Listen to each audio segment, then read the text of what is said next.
Hi. So, that didn't go well. I'm gonna be honest. I tried making a new game, and I kind of skipped through all the dialogue, and I screwed something up. That being, I failed a check, made a different decision, and then didn't read it. So I just decided to go all the way back to the beginning. We're gonna go machinist. I got to, like, the hexport. That's all I did. So, machinist, going machinist, dangerous, difficulty again, and then we're rocking it. We can skip all of this until after, or let's make a different decision. The first question Seraphin asks you at the beginning. So all of right here. Lukewarm breeze. Okay, let's ask, who are you? Okay. You see a concerned frown cross his face. Don't mess with me, sleeper. That's not funny. He comes closer, eyeing you carefully. What station are we on? He narrows his eyes, waits for the answer. You close your eyes, trying to recall. You force your way through the dark to the image of a station. No, a city. I remember all of that. Dark side, and me. Who am I? You see something like panic.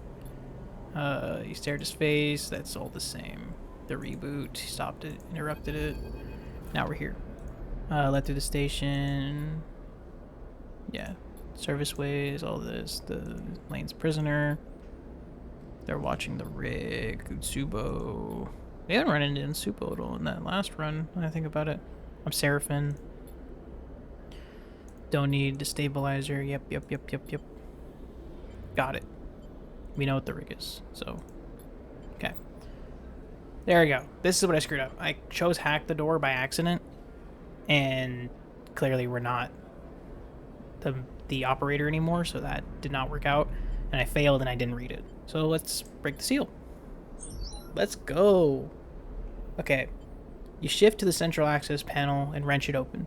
It only takes a moment to understand the mechanism, and you reach in and snap the locking axis. The door popping open with a hiss. Go! Seraphin flies past you through the doorway into the docking tunnel. You turn to see the two guards approaching fast at the docks. Quickly glide after Seraphin. Seraphin is already at the rig's door, inputting an entry code. Door scissor open, rush inside quickly. Ship's layout's hazy. Come on. Trying to get it to fly. We go. Woo! Alright. Great start. We're chilling. Sorry, I gotta just popped everything. Okay. Okay. So all of this is fine. I'm gonna stick with the same decisions I made before.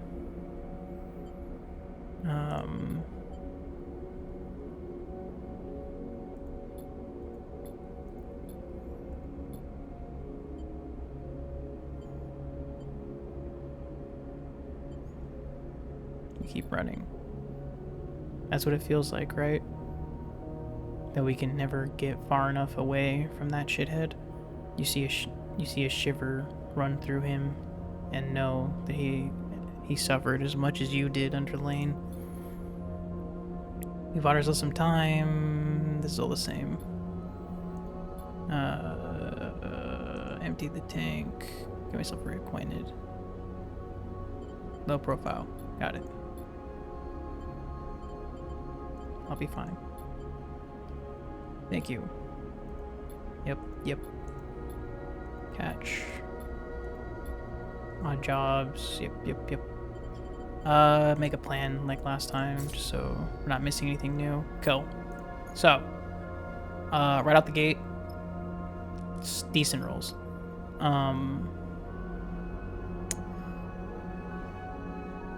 I'm not going to lie, I don't think I care about getting new crew.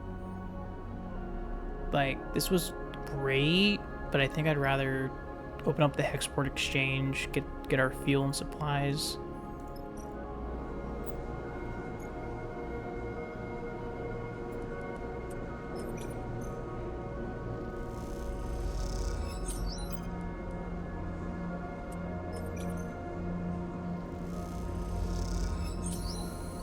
Cool. We unlocked the trade hall. Let's refuel. Because we have the canteen now. Which we don't need to use. But we have it. And then now we have nothing to do for work. Did that right away. Let's just get these. Just do this, and then we can save these. Go back to the ship. Yep. Can I disable tutorials? Oh, my settings got changed. That's why everything was so loud.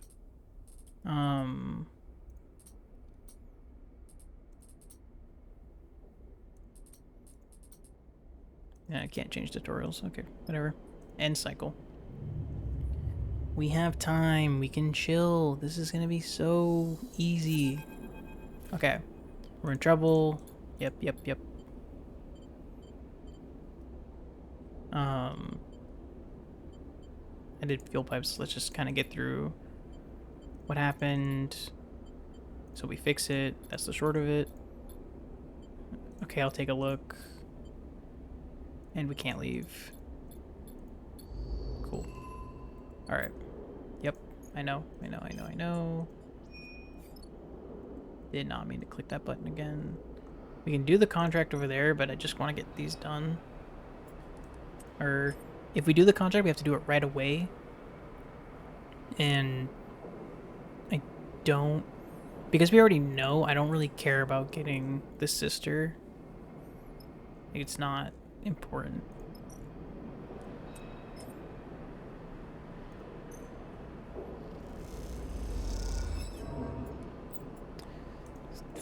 Rack. Alright. We're immediately going back over here. Hang on. We have the canteen, which will give me 4. Yeah. Okay.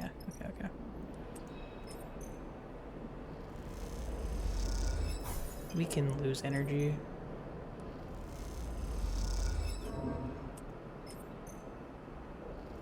Probably just use the 1 because it's 50-50. Alright. Karsten. Oh wait, just all the same stuff. How much?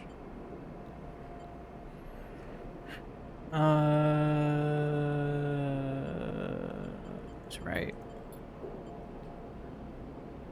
400. Barter sounds good. Let's do it. Yep. Run into Junie. What's up? Let's do the same as usual. Fuck it. Okay. Yeah, she grins. Okay, cool. So, she looks around the passage. Should I meet you at your ship and you can tell me when you're ready to go? Sounds good. Meet up at the ship, talk to Seraphim, or chill. Okay, great. Her eyes light up. She notices... Oh, wait, no. I have it set to cryo. Okay, yeah, it's fine. It's fine. She notices she still has her hand on your shoulder and takes it off. Junie pushes off and waves. Looking forward to working with you. She calls back as an afterthought. What about the ship? Oh, I'll find it. She calls back and then disappears down the passage. You watch her go. Glad of the contract, but nervous too. Will Karsten keep up his end of the bargain if you deliver? I don't know about this sleeper. Okay, I remember this. Should be useful though, no doubt. What if we could get the crowd together to buy the feed lines? My Karsten wants to barter. You're right. I remember all this. I'll take a look.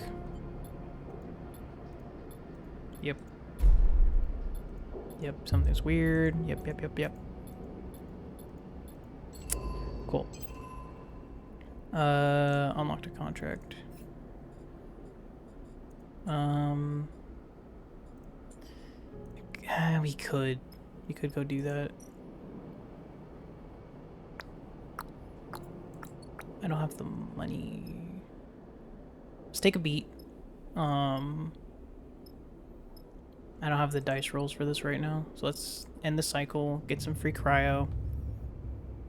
Or potentially free. Hopefully get some cryo. Let's go. Good shit.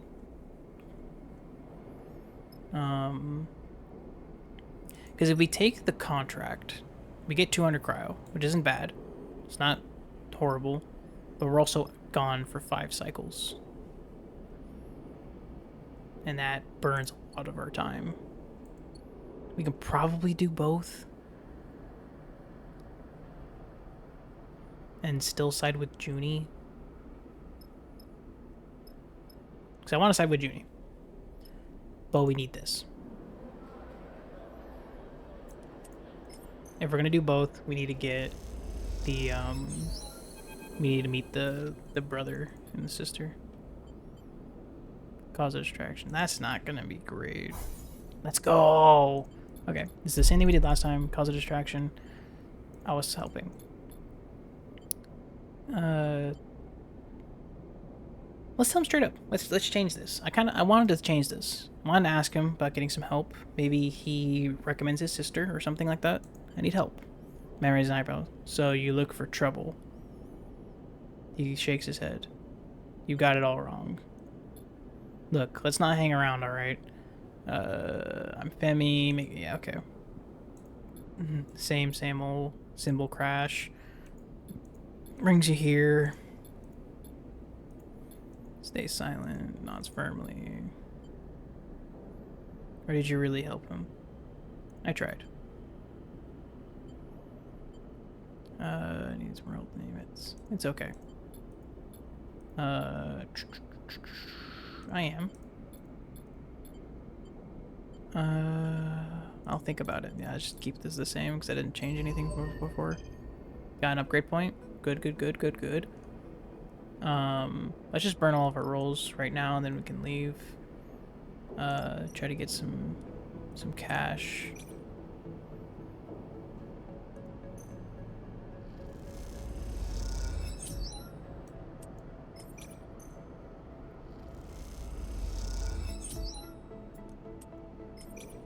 Actually, is that enough to fill supplies? Not quite. Hang on. For 345. Okay, so yeah, it doesn't matter. I'll buy 2 because I don't think we'll need much. Okay. We take the contract. Fuck, we need to buy the contract. Right. Okay. Really quick. Give me some luck. Still got paid. Okay. Buy this contract. We take it. We go as fast as possible. Right? Seems fair. We take this, and then we go... Because we take this. We go to the map. Take this. Because this is the... Yeah. Export signal. Takes tool fuel. We bring Nia. We complete this fast. We get 200 cryo. Spend it on some supplies and some fuel, so we're still chill. Run into them before. Can we shut it off? Let Seraphim explain. Because this wasn't hard. Could have been worse. We have to do both sides of this, right? Right. We're still down on Endure. But she can do the Identify route. Okay. Let's do this side first, because we did that side first last time. And I have immaculate rolls with right now. So let's use them.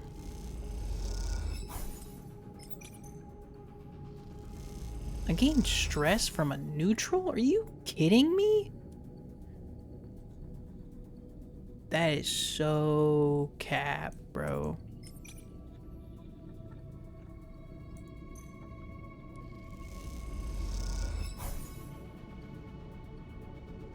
I'm getting so much stress.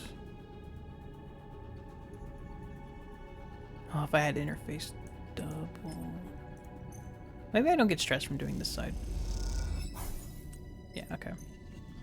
Aside from, like, failing, which, okay. That's fine. Yep, I know. Over here. You have a plus and it's a 4, so positive and neutral. You still got stressed? What's the point? Okay. It's because it's dangerous, I understand, but it's still annoying. You take it. Cool. We rest. Take a cycle. We try not to give ourselves any more stress than needed, because we're gonna keep losing stuff down here.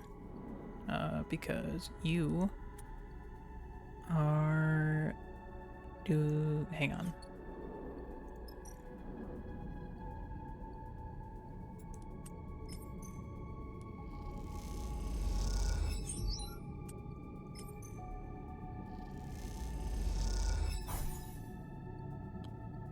That's fucking painful. Okay, because I can't use either of them, right? Yeah. Let's do this then.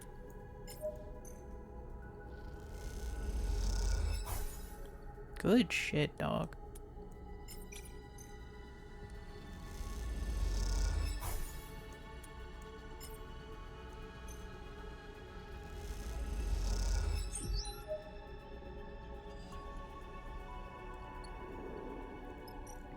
And then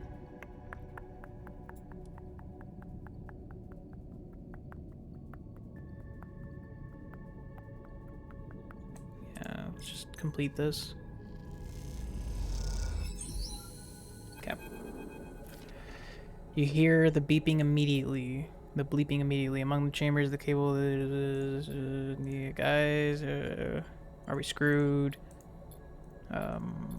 Okay, so that happens no matter what. So we just have to do this other side too. Or, right, because this is just the clock. Oh, we can shut it down. Right. We need her. So we have 3 cycles for that. But over here, take the 50-50. My bad. That is a my bad. Okay, but it's fine. Let's not risk it. We have 2 more supply cycles. Good rolls, good rolls, good rolls. I can take those over here.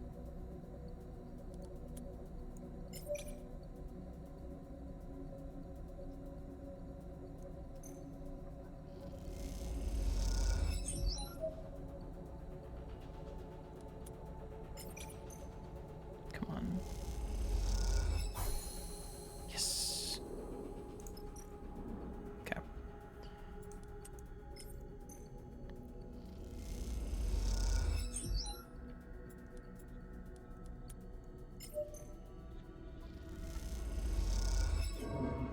Shit.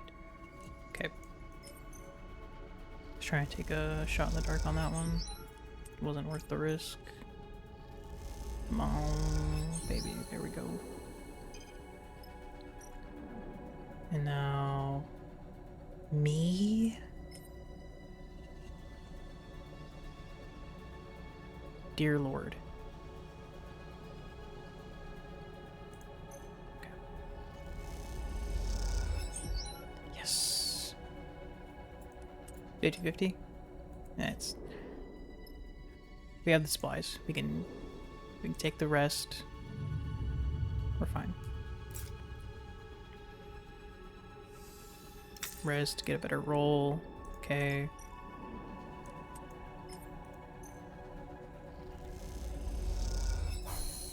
Done.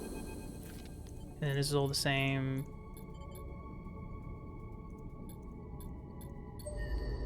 And now we leave. We go back. Ooh, okay. And now we run into, thanks for helping.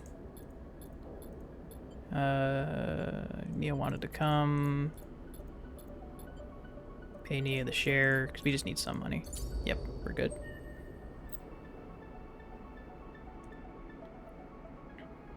Right. So, I'm going to save for this, but I want to see. -1 stress on focus die, positive outcome.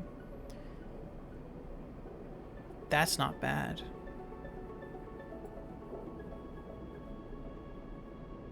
Or wait, does that already happen? I can't tell. We'll see. But I'm gonna save anyway. So, full energy, we just need supplies. Fill supplies, fill fuel, and then export.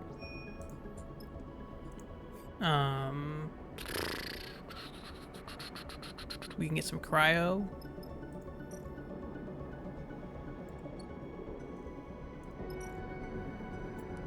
Cryo would probably be a good idea.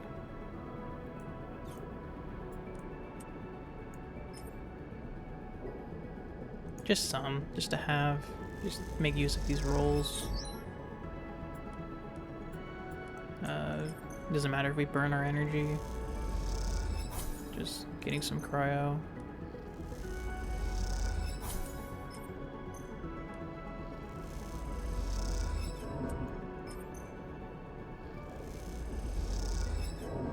Alright.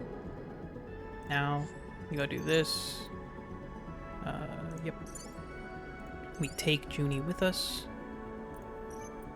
Confirm. Okay. We help Junie. Right, we're gonna have old new dialogue right now. Okay.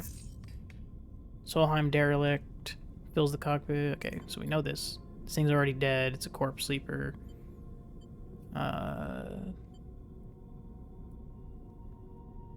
Let's not do that. Aye.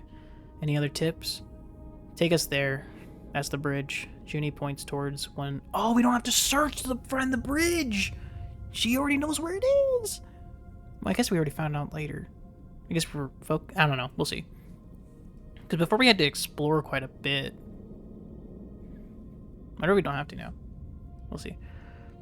And both you and Seraphin turn around, having forgotten she was even in the cockpit. She hasn't said a word since you departed. She glances at both of your bemused faces. What? She looks away. Sorry. That's where we need to go. She stops pointing. Seraphin nods towards Junie.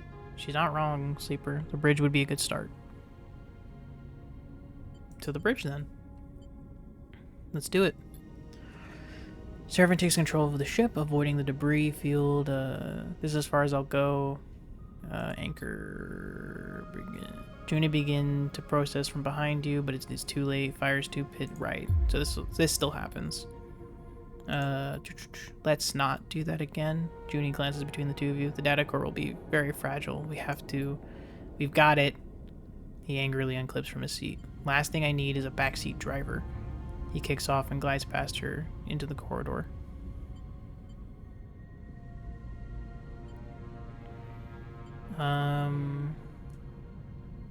Sorry, Junie. No problem. She smiles a weak smile. We all want the same thing here, right? We'll work it out.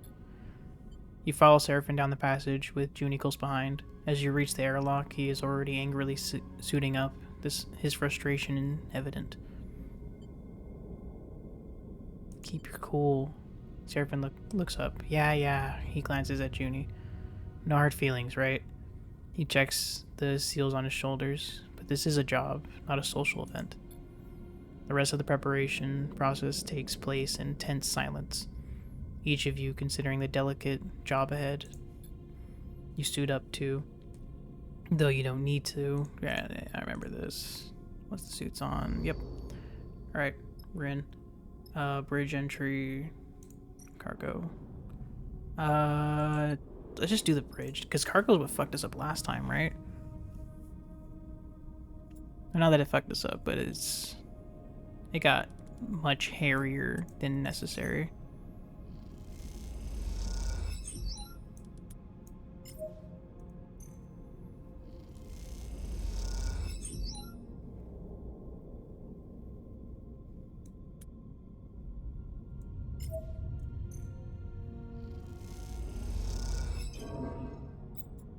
Damn. Okay, let's fix the crisis as soon as possible. No, okay, we'll fix it after. Okay.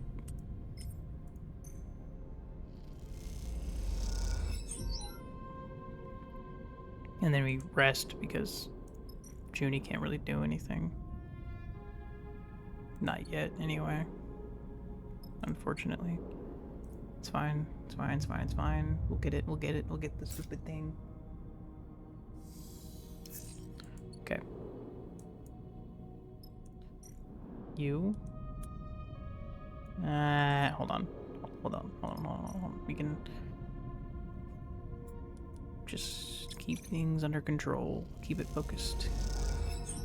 Let's just complete this and move on to the next thing, because then Junie will be helpful.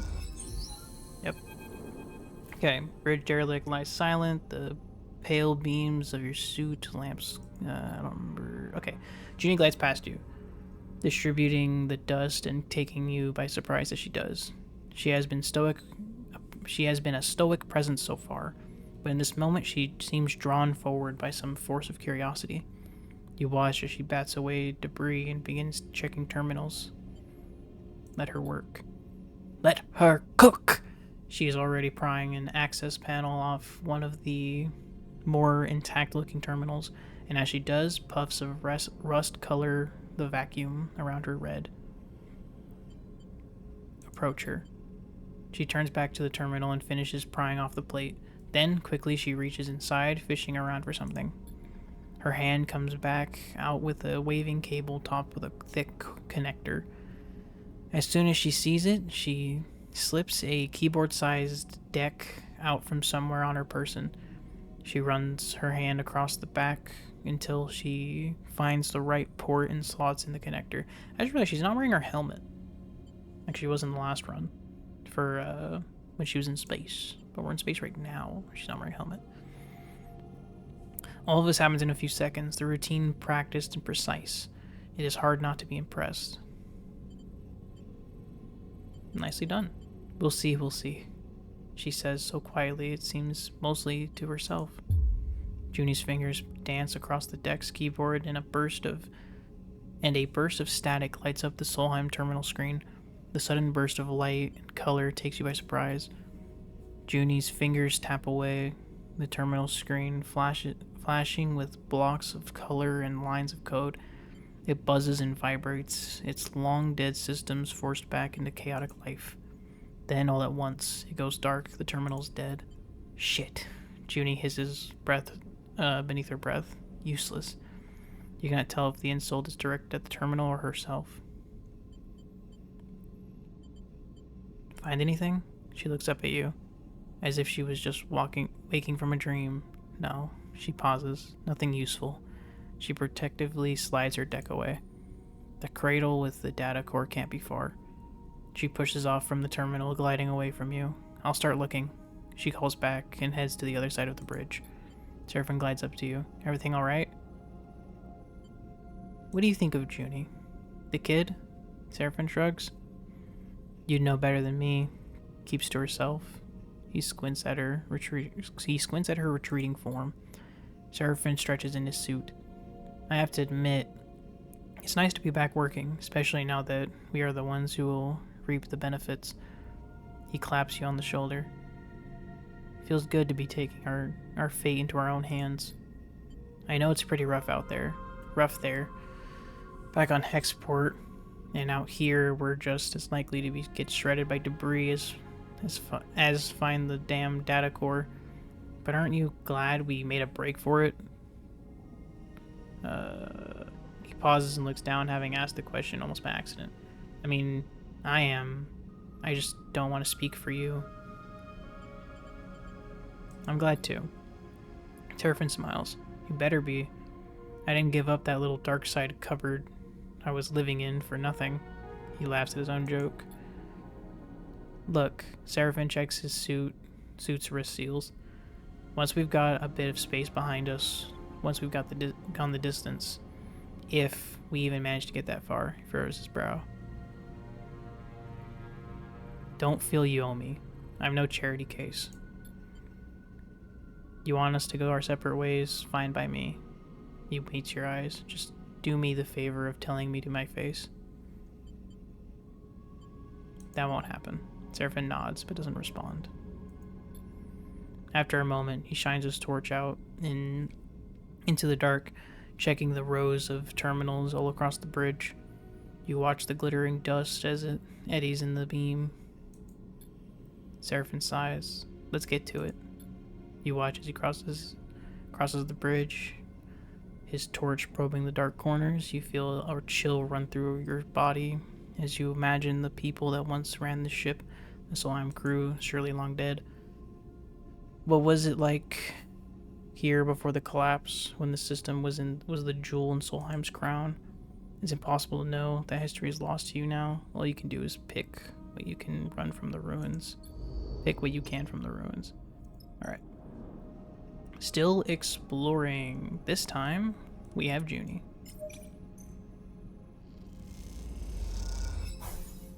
God damn, that's gonna take a minute. You have a perfect run. Actually, you can start it, but you're not gonna be able to complete it. And I can't do anything to help either, right? Yeah. I say we just run the risk. Try to get this done as quickly as possible. I'm assuming it's meant to be impossible unless you get really lucky. But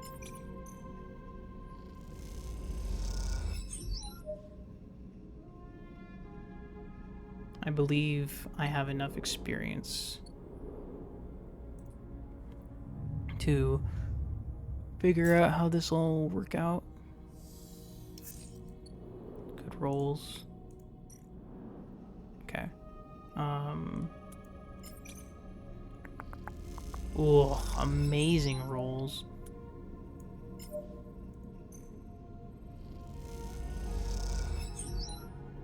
And then I will cap it off with Junie because she doesn't have any stress. Okay. What do we got? Slice the core. Isolate the core. Core is fragile by data core damage. So if I do this, it'll be faster, but it could take damage.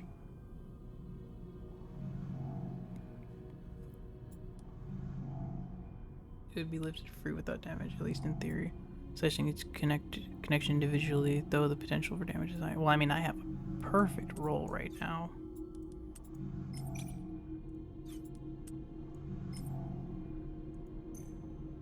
So this would do only 2. Not really a point.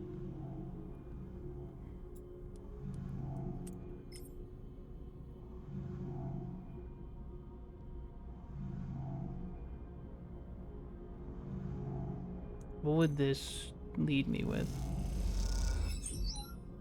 That's also 2s. That was with a perfect. Okay, what's the risk? Do I take stress? I mean, if we just keep rolling these... Data core damage. Damn it. Okay, it's fine. It's fine. That is perfectly fine. We chill. We're fine. We have a new crisis. But this is the one that we can hack, right? Oh, but you rolled horribly. Oh, but it would just be stress. Okay, let's not worry about it. We can get this done. We can get this done. Okay. Okay, I'm just gonna do it. I'm just gonna do it. would have preferred... I could have just done this side. I should have just done that side.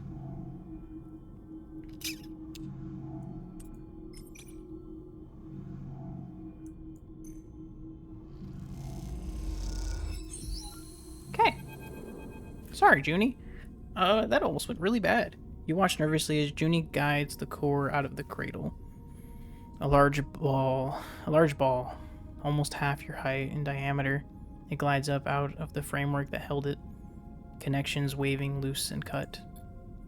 Her breathing comes through the suit's comms, loud enough to be picked up, and it fills you with tense energy as you watch.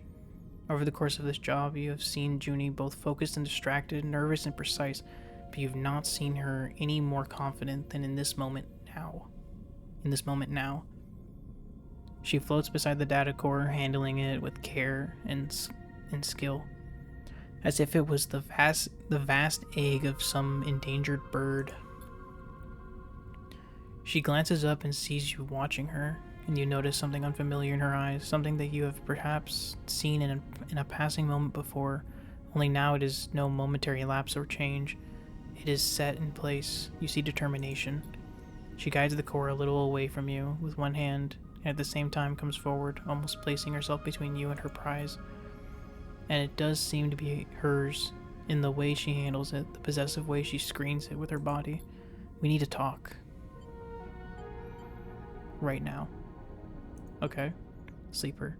I want to be honest with you, but I need to know you won't take this from me. Junie glances around the cradle defensively, but Seraphine is already heading back to the ship to repair the cargo bay for the core storage. You two are alone.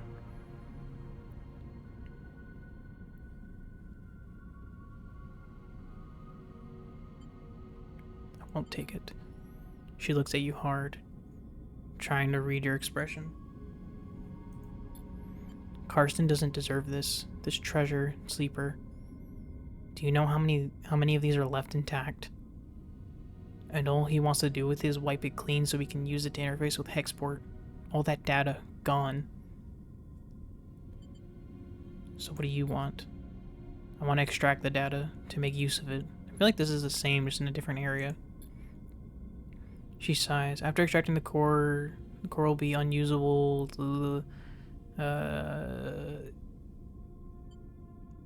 You've done this before.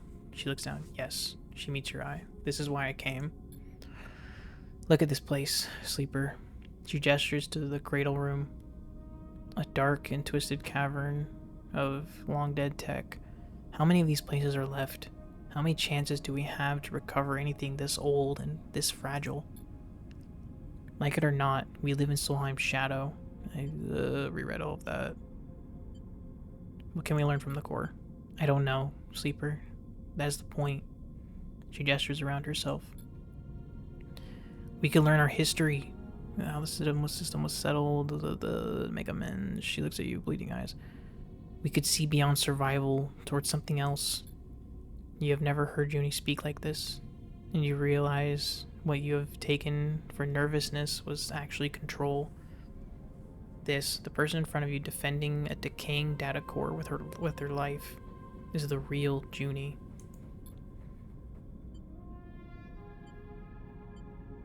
I'm not gonna fucking take it from her. Are you crazy? Especially not with this roll. Hell no. But then you think of Lane, of the price likely on your heads, and of the feed lines, without which leaving Hexport will be almost impossible. Is this even a choice? Explain the feed lines. Let's just explain. And maybe something works out, you know? Because I know how this goes. Technically, we don't need any of this shit. We're gonna get picked up by Bliss. But whatever. I keep bonking the mic stand. I'm so sorry. Alright. Okay. Junie listens carefully as you tell her about the deal with Karsten, the feed lines he offered you, and that both you and Seraphine are on the run. Then I'll help you. Junie doesn't flinch. We find another way to get those feed lines. Karsten is an idiot. I can hack his security and you can pull them out of there. Or Seraphine looks tough. Maybe he can grab them? She looks desperate. We can do it. We can do something. Let's do it. Thank you. Junie looks genuinely moved. This is a gift to all of us. Sleeper. This is a gift to all of us, Sleeper. I hope you'll see it like that. Junie turns to the data core, quickly gathering one of its loose connections. She takes out her deck and plugs it in, then crosses her legs and places it across them, floating tethered beside the core. Her fingers begin tapping on the keyboard, teasing out the core's data and whatever Solheim's secrets it might contain. As she does, Seraphim enters. He braces himself in the entryway. What's she doing? Junie doesn't seem to notice. He's not going to be very happy.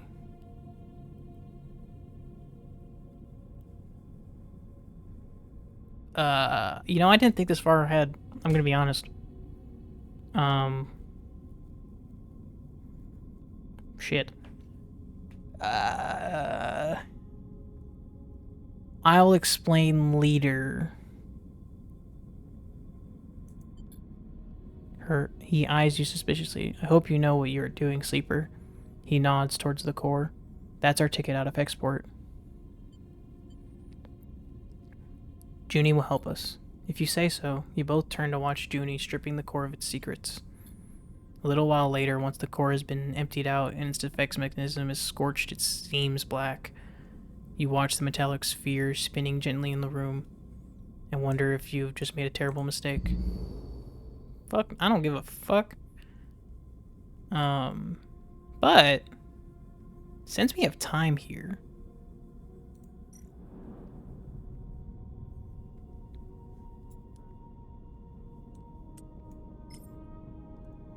maybe we get access really quick. Or maybe I get absolutely boned right now.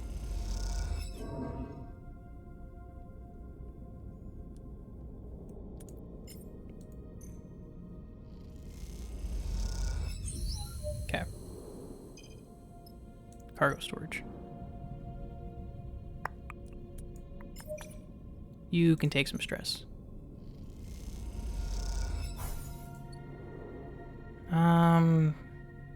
I don't want to waste supplies here, and I don't want to waste a cycle here. Let's just leave. It was worth a shot if we got lucky enough. Maybe we got some scrap, but like, I don't really care. I'd rather not risk it. As you arrive in Hexport, Junie speaks up from the back of the cockpit. We're going to have to act fast if we want to take those feed lines. You and Seraphim exchange glances. You're both still getting used to this new Junie. We? Seraphim raises an eyebrow. Only one of us fried the core and stole all of its data. He shoots you a look. And for some reason, we let you. We can make this work. What I'm wondering, Sleeper, is why we have to. Seraphim looks infuriated. I don't think Karsten is going to take kindly to the idea that we brought someone pretending to work for him on the job and let her have his prize, he scoffs. He points at Junie like she's an object. Do you even know what she's up to? Junie looks between the two of you. Export hasn't exactly been kind. We read that last time. Not to mention that Karsten is probably ripping you off. Even if you get enough cryo, what's to say he won't raise the price? Trust me, he's no good. I was trying to deal with Karsten to get those derelict coordinates from the moment I arrived here.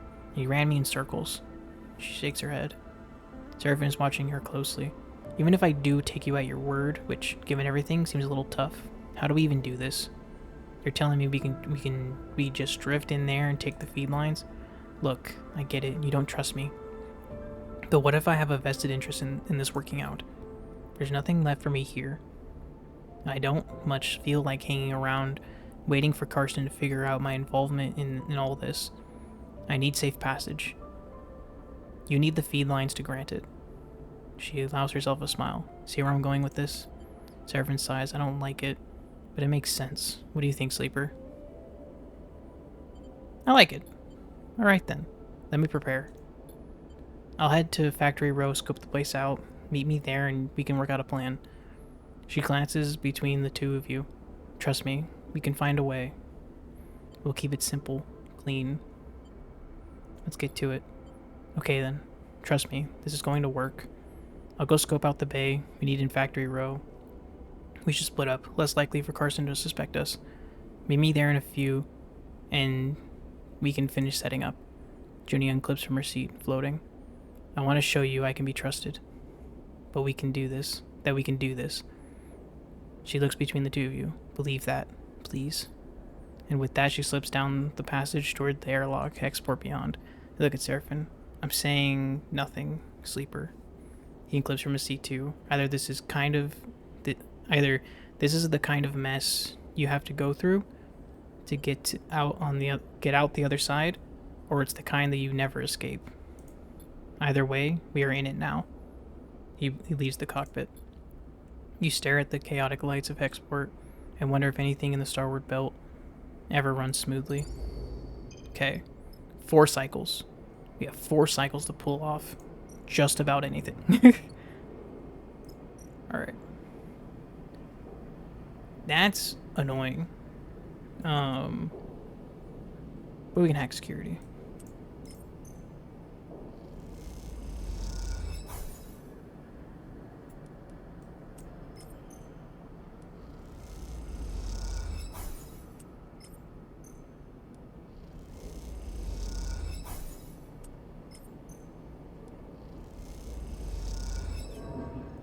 And losing energy is fine.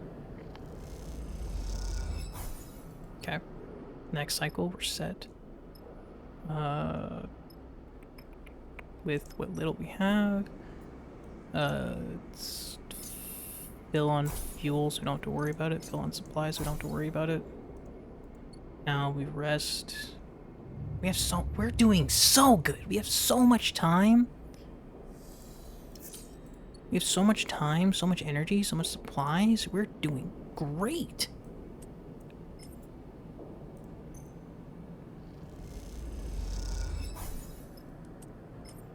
Save these in case we get something really bad. Okay, let's do this. The sound of a fist on keyboard wakes you from the scrolling code on the terminal screen. You turn to see Junie, a rare half smile on her face as she floats cross-legged with her deck in her lap. The blue light of the snap-on screen makes her eyes glint with a glittering excitement. Got him. She shoots you a look. Carson's whole system is mine. You push away from your terminal to glide over to her screen. Running the mapping protocol now. I want to know about every little dusty corner of his network. Is there much to map? Nice work. Hold on. We aren't there yet. It's coming up now. Seems Carson is pretty paranoid. This whole system is iced over with some serious security. She frowns. What are all these layers of...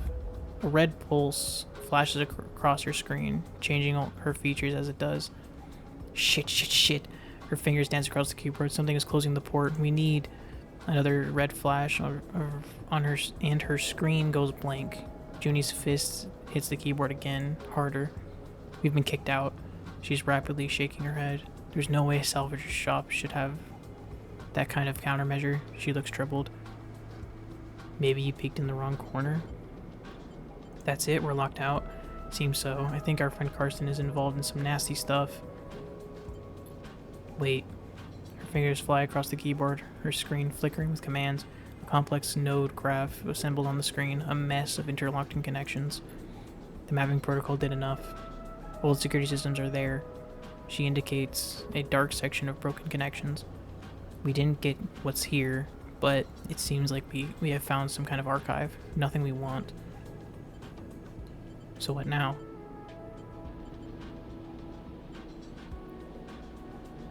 Junie pulls a thumbnail drive out of one of her many pockets and slots it into her deck. Time to train my cat. Your cat? It's a Katzenjammer, cat for short. Basically, it takes a network map, finds the weaknesses, and when you hook it up, blasts the network with so much network noise and raw data that it becomes unusable. She smiles at it to herself. Any tech connected gets a killer headache. I built it to make remnants of Solheim security systems out of commission on old derelicts. She squints. I had one too many close calls. What will it do to Carson's shop? Nah, let's just go with it. You know, she's chill. She knows what she's doing. Sounds perfect. I agree. She plucks the thumbnail drive out of her deck and hands it over. The cat head sticker on it catching the light as you turn it in your fingers. You know, I really like the cat from the stray cat from the first game. That cat was chill. We've still lost access, of course. Junie turns back to her screen, bringing up another node map. But there's an old Solheim port from the original facility just outside Karsten's. Slot the cat in there, and it should be able to find a back door. What are we waiting for? Nothing, but she looks away. This isn't going to be quiet. She squints. His whole system is going to get data blasted. It's not a subtle hack. When you slot the cat, you get in, grab the feed lines, and run. Sounds like one hell of a risk. Servin's voice catches you both by surprise as he slips into the dark and empty unit. Well, Junie pauses, looking between the two of you. It's our best option. Seraphin narrows his eyes. And where will you be while we run the gauntlet of scrambled security and make the grab? Junie looks away. I can monitor how it goes down remotely, from here or the ship. Seraphin gives you a look. You can tell he is finding it hard to trust Junie after everything. I trust you, Junie. Thanks. She starts to pack up her deck. But I'll find somewhere else to work from. Close to the ship, but out of your way. Junie shoulders your bag and glides to the door. When you are ready, slot the cat and go. By the time you are back at the ship, I'll be there. She glances down. Don't leave without me. She shoots Seraphin another look, and then slips out of the unit. Seraphin watches her go, then turns to you. The whole of Hexport is going to hear about this. Well, we're not going to worry about that in a minute. We better be ready to go the moment you slot this thing. I mean, I already have fuel and supplies. I'll be ready. I'll be at the ship preparing the engine. We need to be ready to fit the lines as fast as we possibly can. He meets your eye. Be careful. Don't stop for anyone or anything. He puts a hand on your shoulder, and don't even think about looking back. With that, he slips out of the unit, leaving you alone to consider what comes next. Alright. We are chilling, kinda, not really. But we don't have time. We have to just do this shit. I mean, I already have everything I want. Assumingly, I just do this. And I don't need... having these doesn't mean anything. So... maybe I burn these really quick. I'm just kind of making the assumption that we burn these really quick. And we won't need them. So...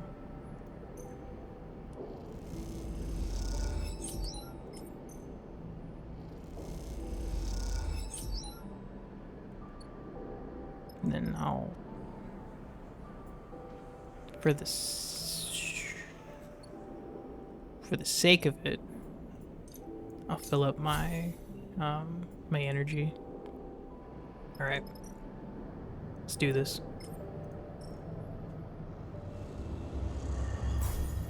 Okay, let's hit it.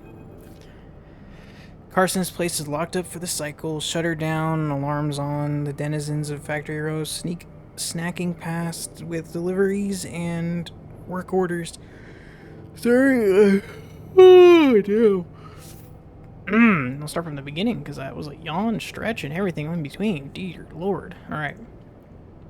Carson's place is locked up for the cycle. Shutter down, alarms on. The denizens of Factory Row snacking past with deliveries and work orders. You hold your position opposite the shop and take a deep breath, waiting for a sign that this is going to work. You look at the thumbnail drive with its shimmering cat sticker sticking out of the old Solheim access port. You imagine the flow of data at the Katzen Jammers seeks for an entry point into Karsten's system. You think of Junie, tucked away near the ship, watching you through the public networks. You think of Seraphin, deep in the engine room of the rig. Hurry the hell up, you think. Enough waiting. Then you hear it, a pulsating white noise, spluttering, and then screaming out of Karsten's shop. The shutters Scissors up and down. The lights pulse. The alarm gurgles in confusion. For a moment, you are stunned into stillness.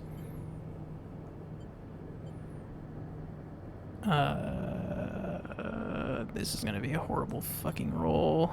Oh, we're so good.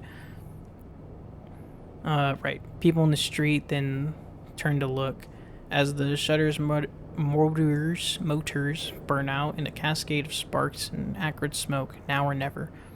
You skirt around the people watching, using them as a perimeter. They are pointing and talking, and some of them laughing, while others look concerned. You slip around to the edge of the entryway, and then as another cascade of sparks sends the observers cowering in fear, you slip inside.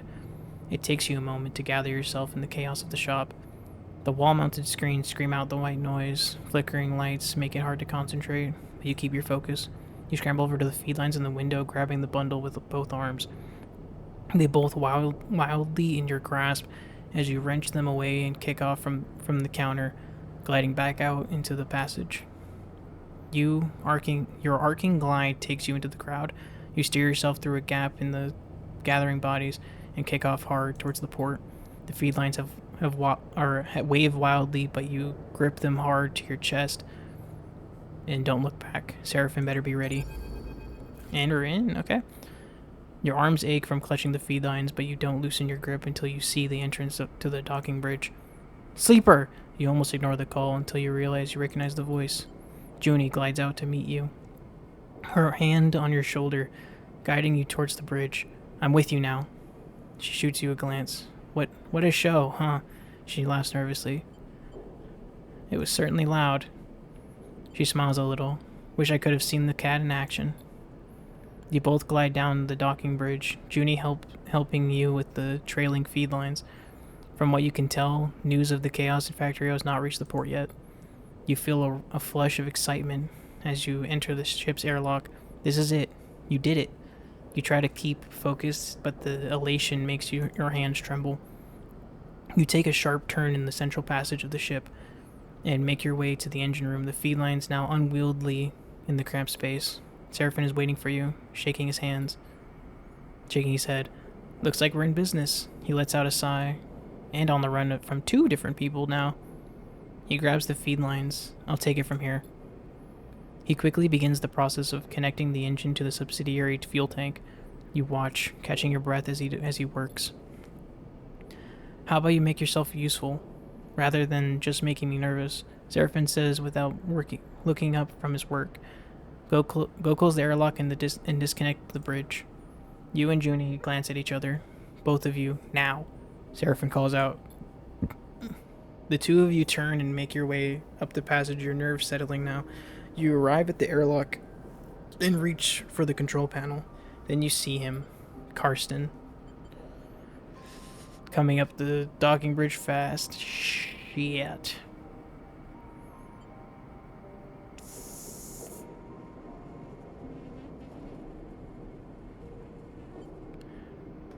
Ugh, this is gonna go so bad.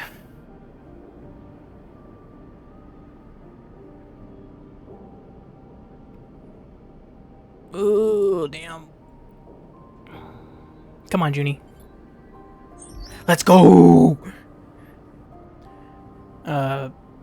Your hands dance across the controls, inputting the closure sequence in seconds. The door hisses and closes before Karsten can make his way to the end of the bridge. You catch one glimpse of his retreating figure before the docking bridge's shutters scissor close, blocking him from view. You hear a clunk as the clamps disengage. You are free. Seraphim rushes past, gliding up the passageway from the engine room. Come on, get yourself strapped in. You and Junie follow him, your head spinning, your thoughts racing. You slip into your seat as Seraphim punches in the departure sequence. The rig begins to pull away from Hexport. Seraphim's hands out on the controls. You close your eyes and feel the force of the thrusters firing. We did it!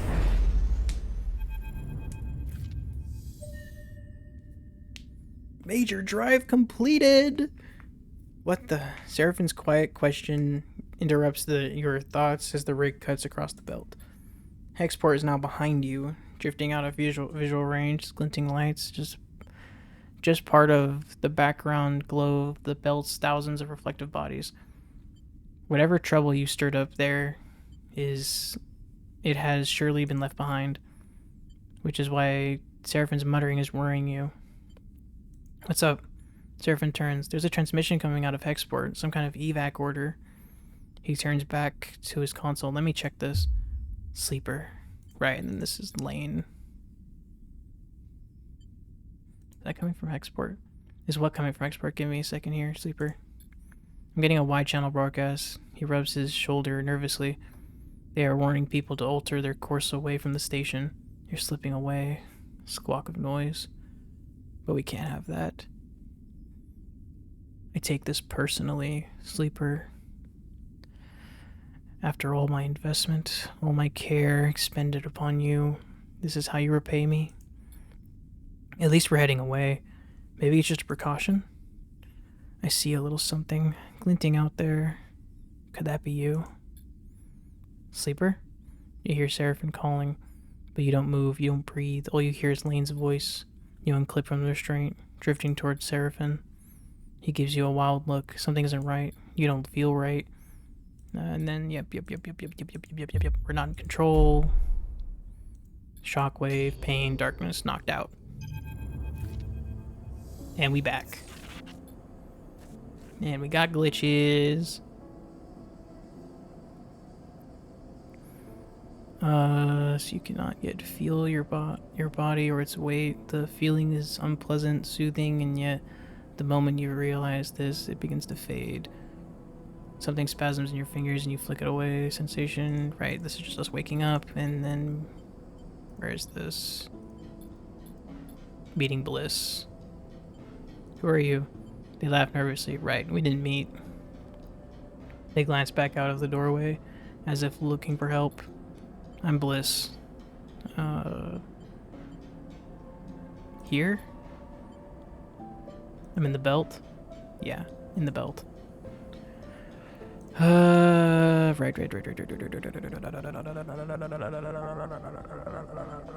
So what happened? Right. Glad to be back.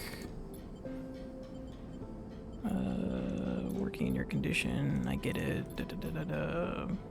Where's Junie? That's new. She's probably on the ship, working on that deck of hers. Seraphin looks out at the ship. She's been useful. Not sure we would have got that distress signal out without her. What do you remember? He looks at you with concern. The transmission. Looks out at the rig. Takes a breath, steeling himself for what he has to say. Export is... He clears his throat. It's gone. He flinches. What do you mean gone? It's gone. Dropped off the map. No signals apart from ones sent from fleeing ships. I don't know what happened. No one does. Your mind skips, unable to focus on the information you have just been told. You think of the constant activity of the bends, the rumble, factory row, Karsten, gone. By the time Bliss reached us, we had drifted out of range. You couldn't have seen it go up, but I saw, Sleeper. Something exploded, white hot. We already know all of this. The rig is crippled. I managed to get her under control, but not before we started spinning. I can't believe it. You and all the belt. Yep. What now? One step at a time. You in a rush? We already owe Bliss for the work they did on the rig, then it isn't finished yet. A few more cycles, I've been told. Bliss won't hold us hostage. Right.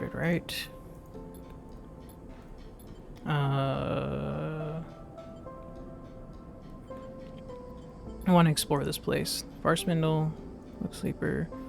I can fly for that for sure. Don't be. Dwell. Right. I remember all of this. We're chilling. We got glitch. Junie! She's fine. What's up? Right. You find Junie in the airlock, her small collection of things crammed into her bag. I was coming to see you, I promise. She looks nervous. I was waiting for you to wake up, but Seraphin said you were okay, so...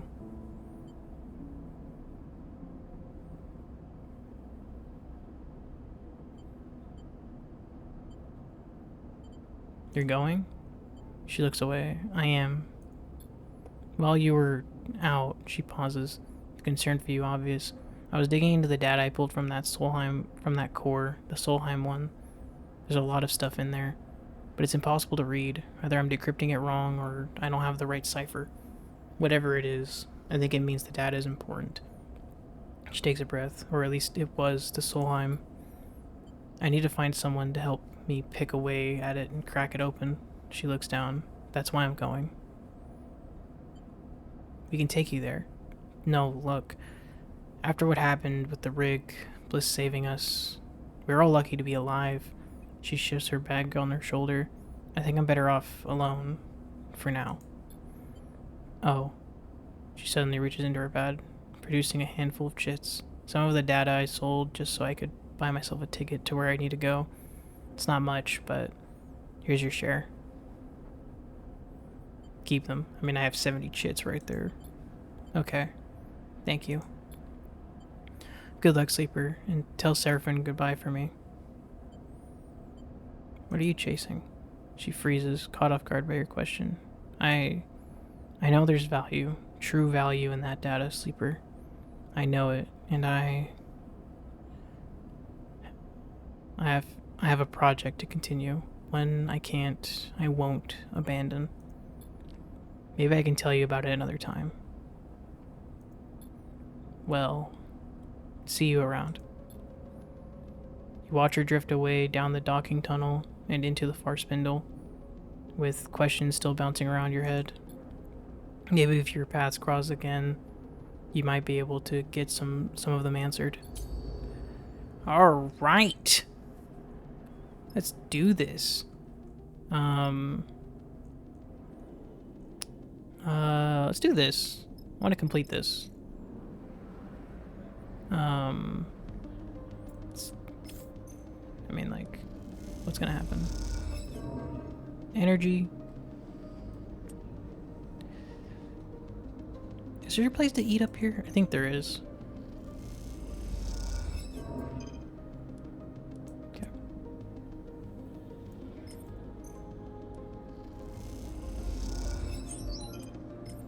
Right. Okay. Great, and this is the... all of this. And... hacking for chits. Springtide. I think there's a bar here. Or like somewhere I can buy some food. There isn't. But well, I have the supplies. It's fine. Let's do that. All right, burning those supplies.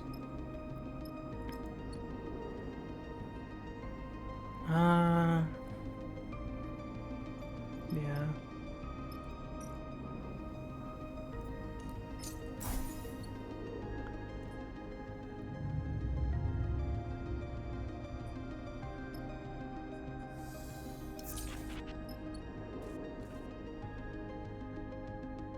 Let's unlock the bar. Just so I don't have to keep burning supplies.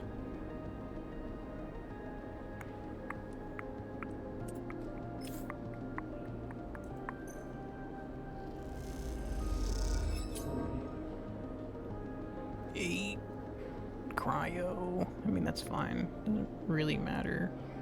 Kind of annoying, but...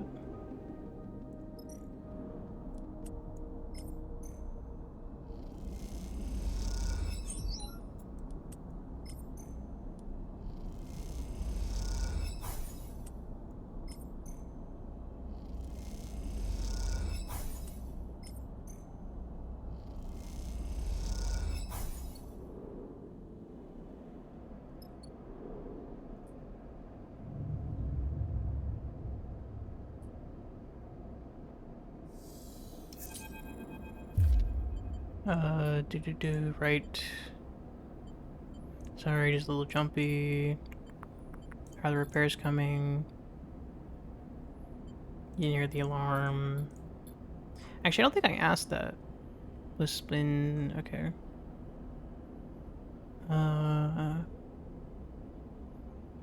Takes you a while to get ready and drip down. Other repairs coming. Sorry again, sleeper. Their voice comes through the ceiling panels. Or no. Lispin's definitely hooking their legs into the ceiling so that from their perspective, they're hanging upside down. Almost done if you believe it.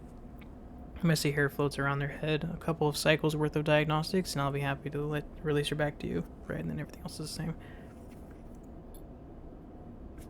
Yep, she's going to fix me. Or they are gonna fix me. I just realized. Right, that's not a tie. I thought it was a tie. Look, I'm no specialist. Okay. Yep. Fixing me up. Thank you. Cool. Yep. Right. I can get this done.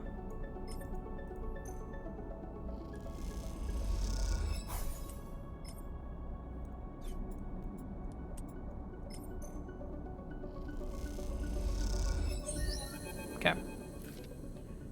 You watch the docking bay's viewing window as the crumpled, vast hull of the Springtide is finally welded shut by a score of bright torches flickering against its side. So we didn't complete this last time. Malik. You, again, look familiar. Everywhere I look, I see a crisis. The voice comes from beside you, and you turn to see a man floating there, watching the repair work. You can't recognize him. I saw you out there, helping the crew. He turns to you with a serious look. The far spindle needs that water. They need it. The far spindle needs that water. You aren't wrong. Ugh. You aren't wrong. He pauses, watching you carefully. I haven't seen you on the spindle before. What, if I may ask, is your business here? I'm running a crew. I see. Springtide is my ship. At least, I am her captain. I do not own her. The Lodic Syndicate, my employer, was the one to put her into service. Glad to meet you.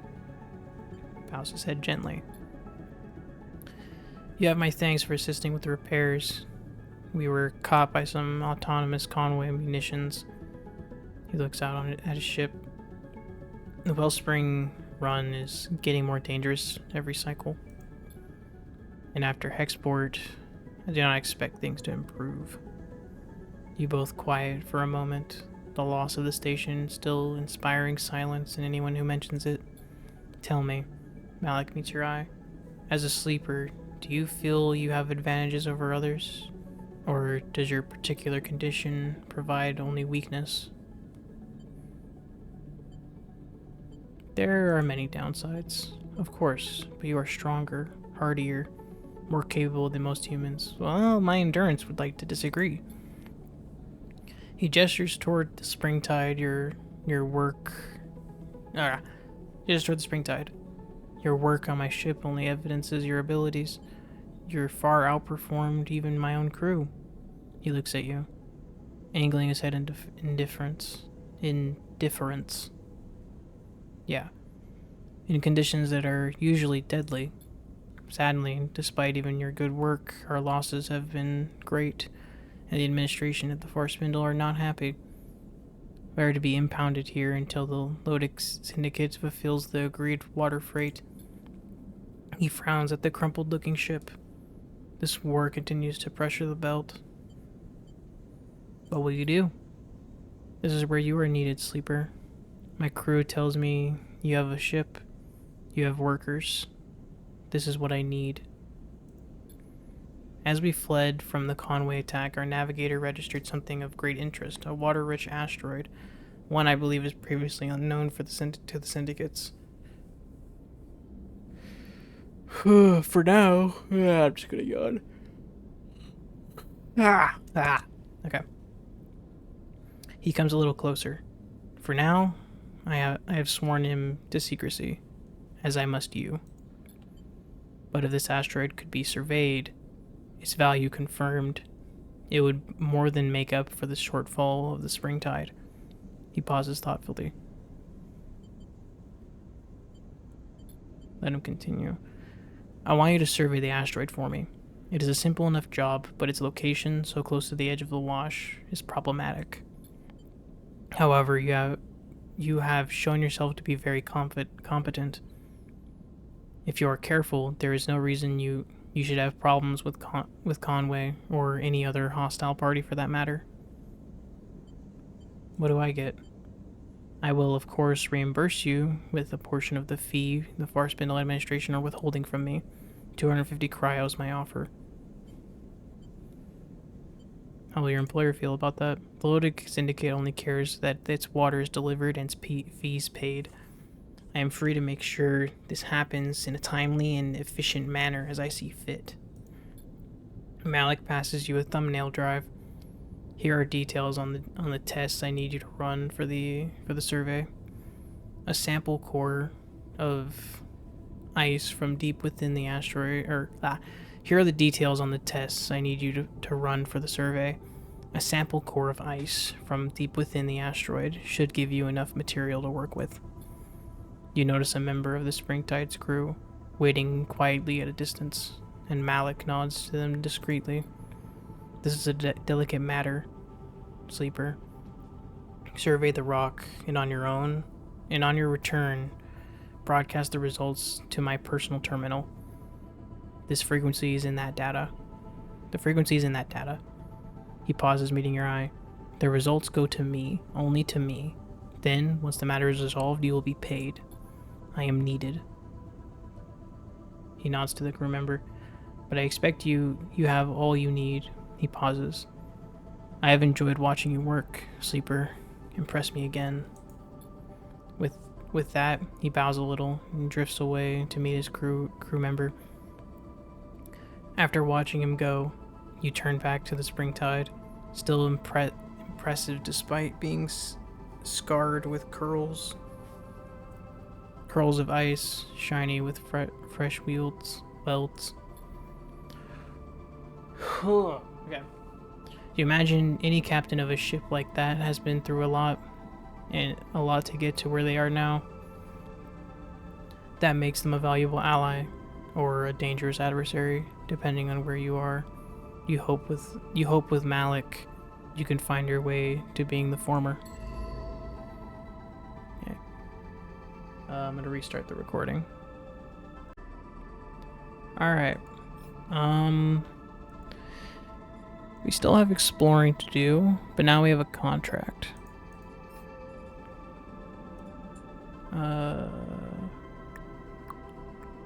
We don't have a damage dice slot, so we have to wait. I guess we just do this. Get going with, what's his face? With Eugen.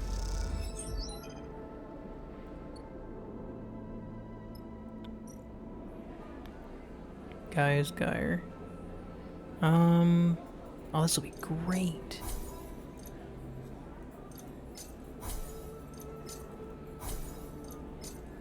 Exactly what I needed. Far Spindle's an exhausting place. Yep. Me, Eugen. That's right. Currently freelance. Humble too. Clicks with his tongue, smiling. I like you already. We're going to get on.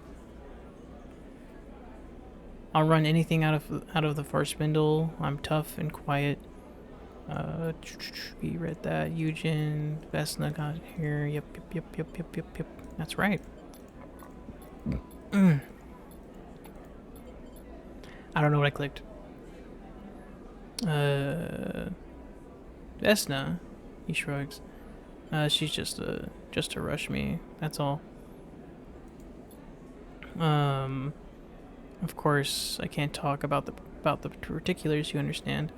Vesna just wants to scare you off. She likes to cause me trouble. Yep. What's the job? Sounds like a deal. I think last time I asked what's the catch, but there we go.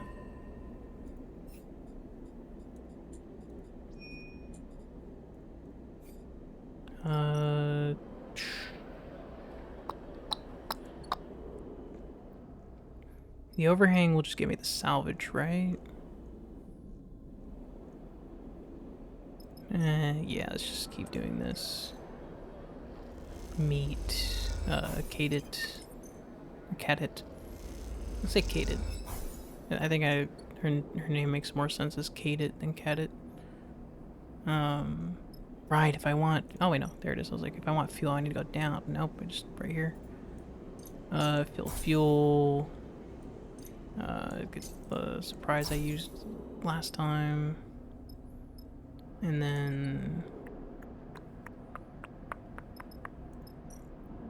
So, yeah, I have to wait until it actually breaks. So maybe I should intentionally... Oh, right, I leveled up. Okay. I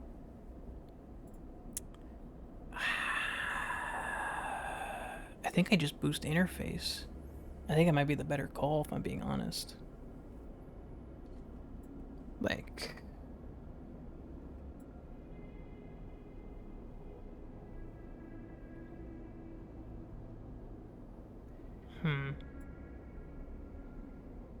What am I lacking? Because Eugen... I don't remember what Eugen's capable of.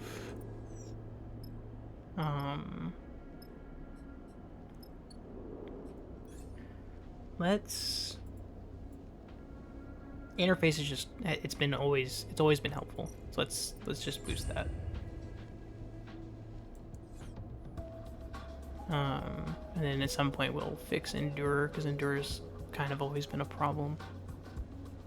Let's get the next cycle going.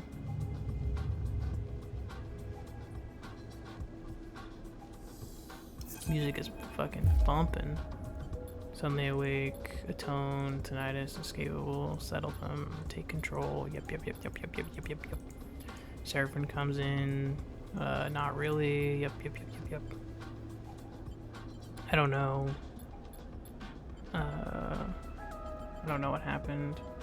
Try to identify it. Ooh, positive. You close your eyes and recall the moment you remember Lane's voice, the rig hot, close, and numb. And then you see it glittering in the non-space of your mind. Thin and bright, the spider silk, a thread, a connection between your mind and something else. Yep. You know, you felt it, the invisible hand of the signal.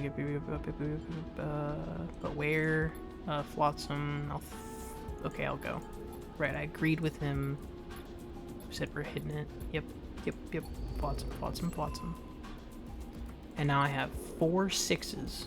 So we are going to go ham. About to be fixed. Yeah, let's complete the... Wait, no, I have to complete this one first.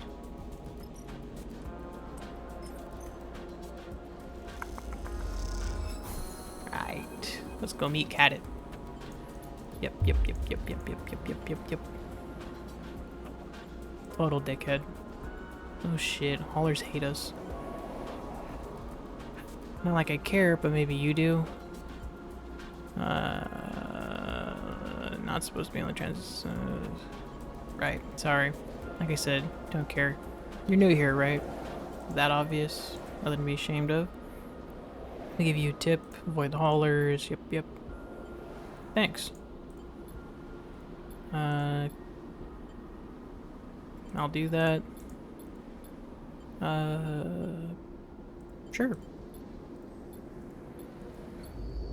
Cool. And now I wait 2 cycles for all hell to break loose for you. In the meantime, let's finish exploring down here. Or let's actually explore.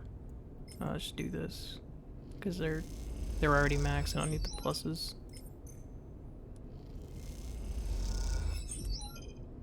I missed.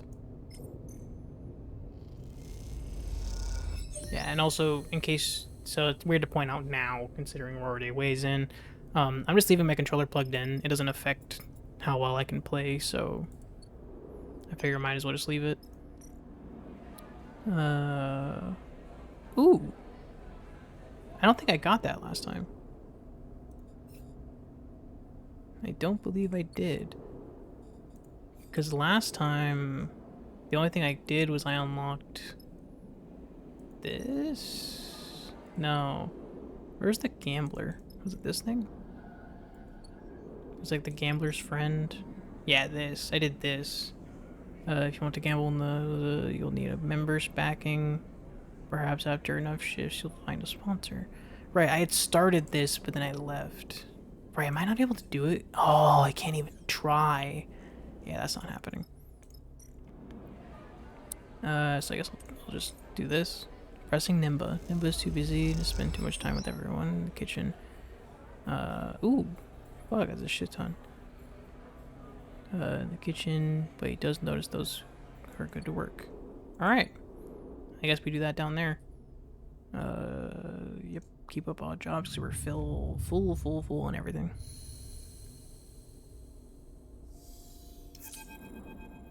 Right. This is Bliss asking to join. Hooked onto his usual stool, his slate glowing beside him. Bliss, meanwhile, is floating freely, gesticulating. I don't see why not. It's not like you have an alternative. Right. This is trying to join. What about...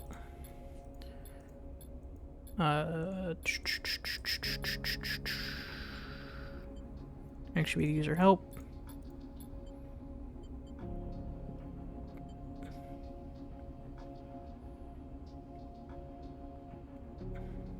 It's true.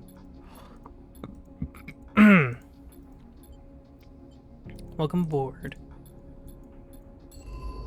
Cool. Yep, we got the belt unlocked. Let's burn my dice here. And then, yeah,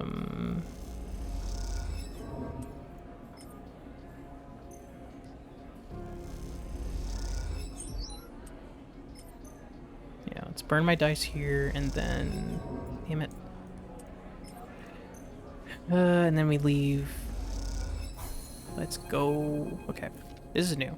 Sleeper, Nimbo wants to see you. You nod to the other volunteers as you wipe off your hands and clip your cutlery to the magnetic rack.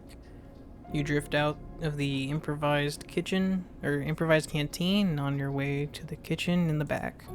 It was a busy shift, and each shift seems busier than the last. That makes sense. Of course. You've seen the steady flow of refugees arriving from the inner system, and most of them, with barely a chit to their name, end up in the underhang. As you cross into the kitchen, you can still hear the rumble of the refugees' conversations through the hatch. The other chef leads you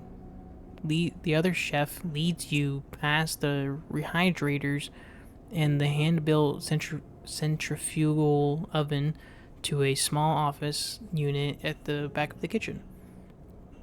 They knock on the door for you, then glide away to finish their own meal, leaving you to wait by it. You look around the small but carefully arranged kitchen as you wait. Your shifts here having left you familiar with the mix of improvised and salvaged equipment, some of which you had never seen before you came here. Come in, sleeper.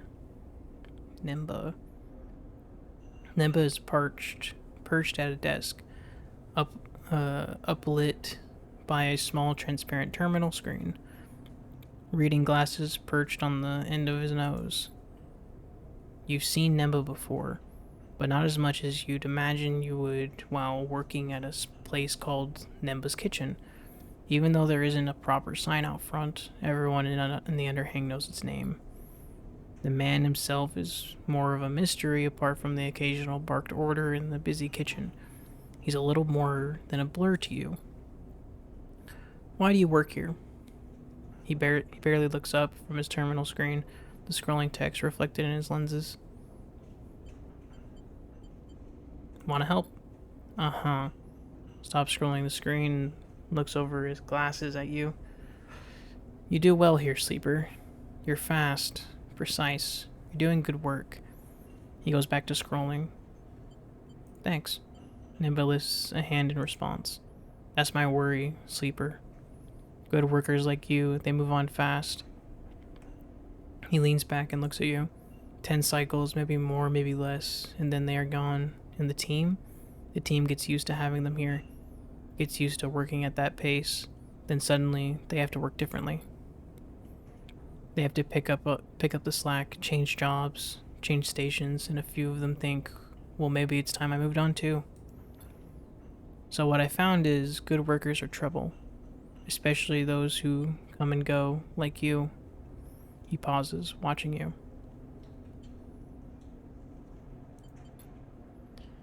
This place, it runs on consistency, Sleeper. Those that turn up every cycle, good or bad, they get the people fed. He takes off his reading glasses, inspecting them for smudges. Let's be honest, that ain't you. So let's cut to it. I can't use you in the kitchen anymore.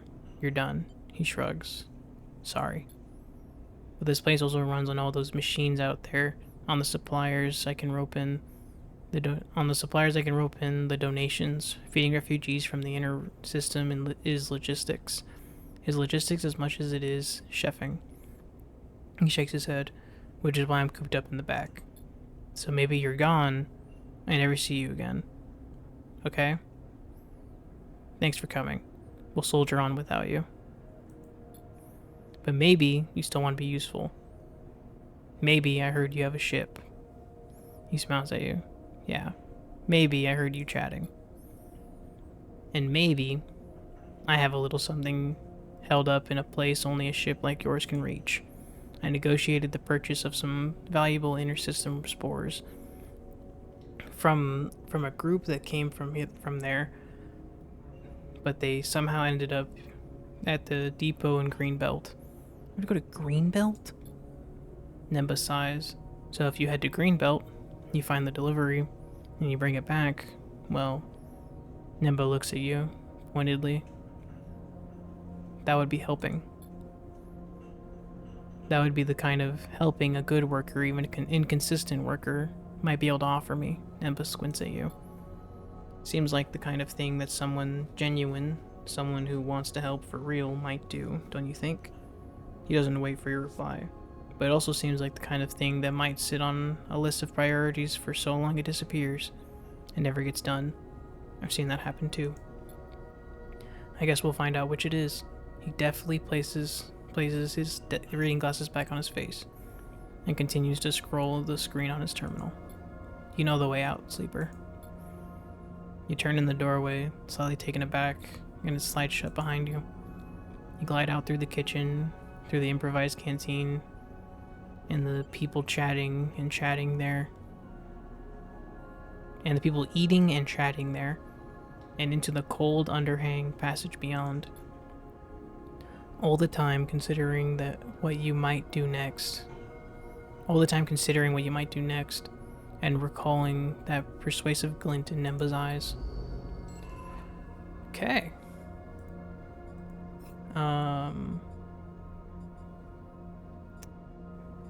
We are recruiting Eugen, like last time.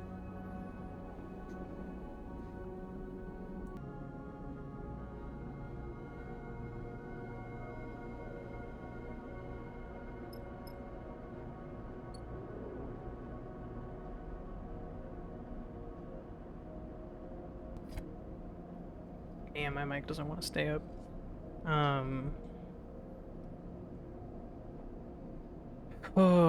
Okay. So we have Jesus. Okay. So we have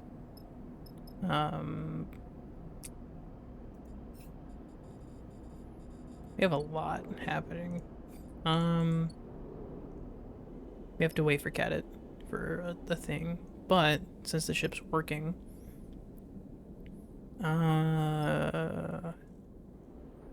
let's go. I mean, not doing anything else. Go do Eugen's thing, and then we can go do Malik's thing when we get back. But for right now, I'm gonna take a little break because I want to eat something. Alright, so it's been about half an hour. I spent quite a bit of time making that food, but let's get to this. Bring Bliss. I think we can skip through a lot of... I don't think we have to actually sit and read all of this. Now that I think about it, since we already know what kind of happens. Not what you promised. And we already know what to look for, too.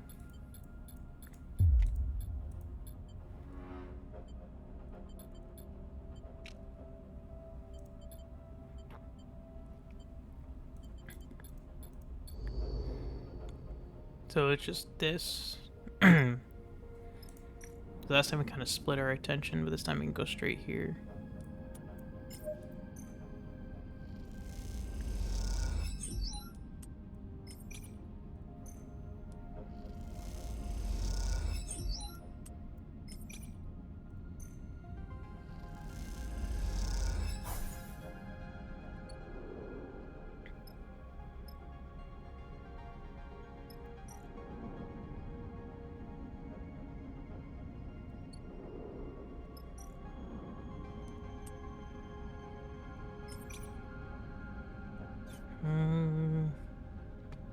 There's no point. We have time. Just wait it out for better rolls.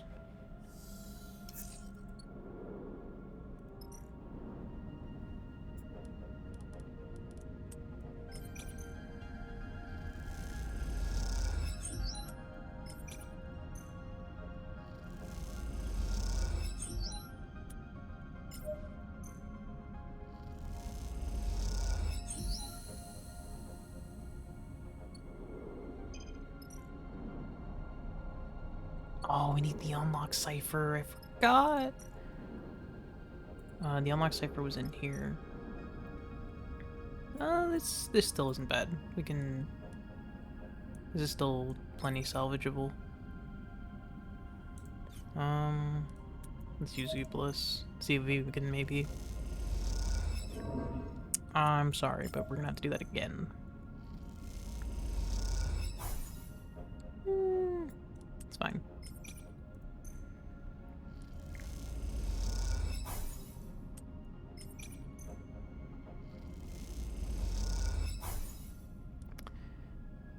Well, this is not good.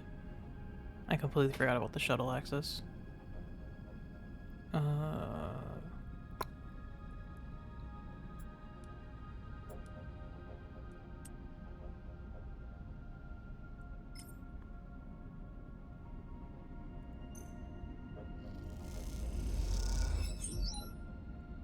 That's just kind of infuriating. Maybe I should have used that. Oh, dear.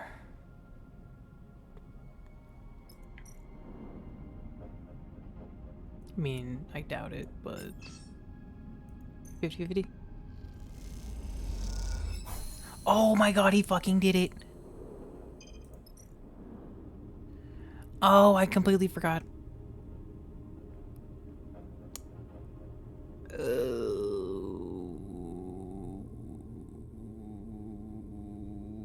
Okay. So we're corked.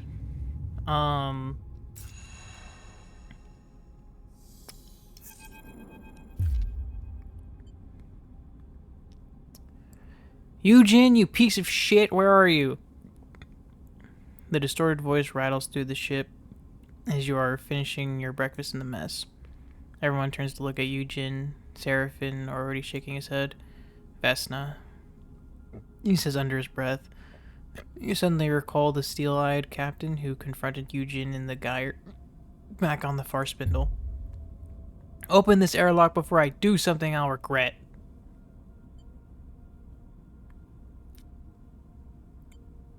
Eugen, he shoots you a resigned look. We should let her in. You kick off towards the door, but Seraphim drifts between you and the exit. Sleep, are you sure about this? You can see he's angry. He is also looking to you for reassurance. We're just going to talk. Seraphim nods. Alright, but the moment this starts to go south, we're booting them both out. Eugen follows as you glide down to the airlock and hit the control for the exterior door. Let me handle her. Fine. He nods appreciatively and drifts forward between you and the airlock. You watch as the airlock cycles, and past Eugen, you see the silhouette of Vesna through the viewing window as she removes the helmet of her suit. Though he has been playing it cool, you see Eugen take a deep breath in preparation. I should shoot you right here. Right here. Vesna floats through the airlock door, her eye implants glinting. But I wouldn't want to give the wrong impression. Her metal eyes make it impossible to read her tone. Let her talk. Is this how you treat all your clients, Eugen? Promise to deliver the coordinates they helped you to find? And then instead, when you find out their value, you go to another crew to try to steal the prize out from under their nose? I knew you were an amateur, she smiles. But I didn't know you were an idiot too. Tell whatever stories you want, Vesna. Until I am paid, there's no deal. Did you pay me? I bonked the mic. Did you pay me, Vesna? Vesna looks frustrated. You know as well as I do that payment was on receipt of the coordinates. Well, sorry to say, I won't be able to deliver. Deal's off. You piece of shit. Vesna's hand goes to her hip. Now, you are a guest on this ship. Seraphim's voice comes from somewhere behind you. Let's all remember that. You turn back to see Seraphim holding a whole bolster at his waist, its wide muzzle trained on Vesna. Vesna lets her hand go loose at her side, abandoning her threat. Of course, she sighs. I thought you might all see the breach of trust in this situation, but I was wrong.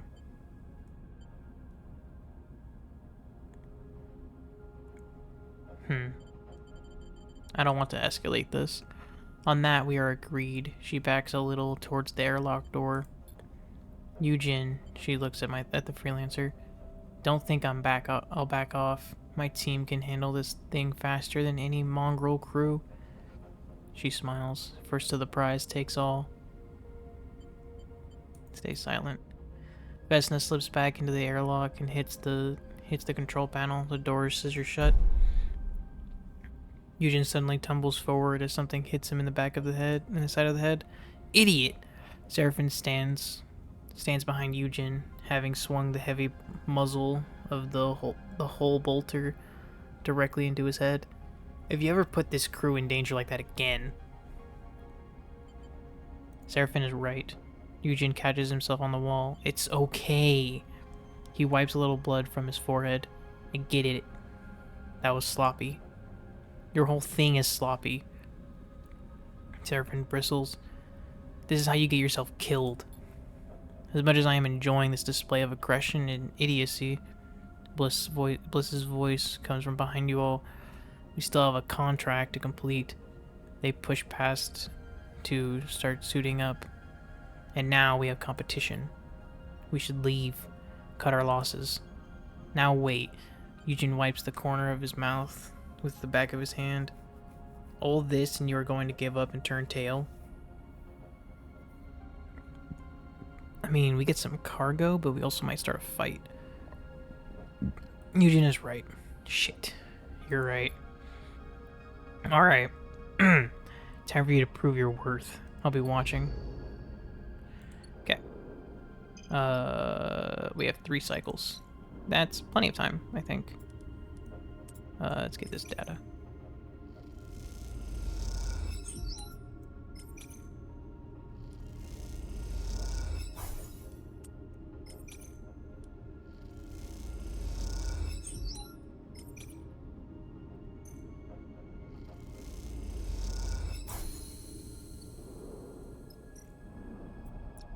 And we're in.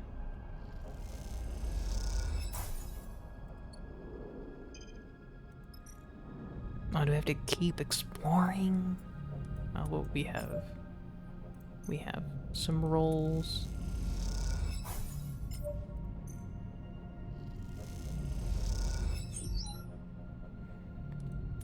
Yeah, some incredible fucking rolls at that, actually.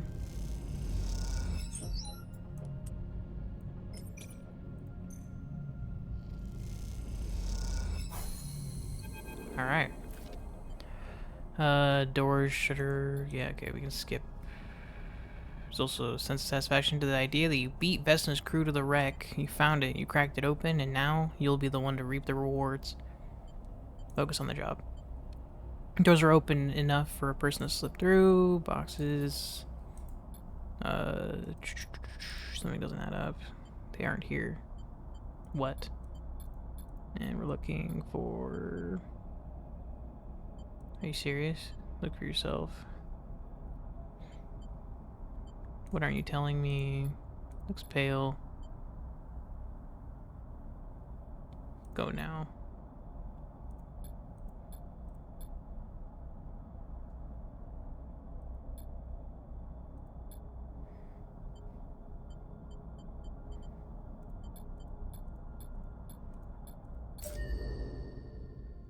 And with that, we can leave.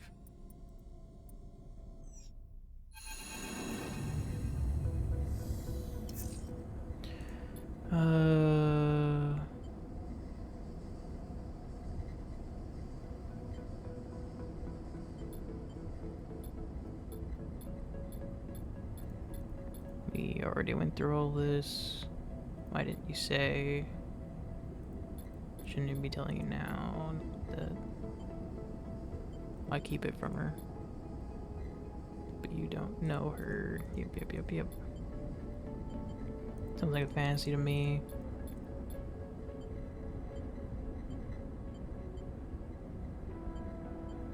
This is what we agreed. Yeah, rather have them than not. Especially in a minute here. Something flickers in the back of your mind. Right, Lane. Lane is coming.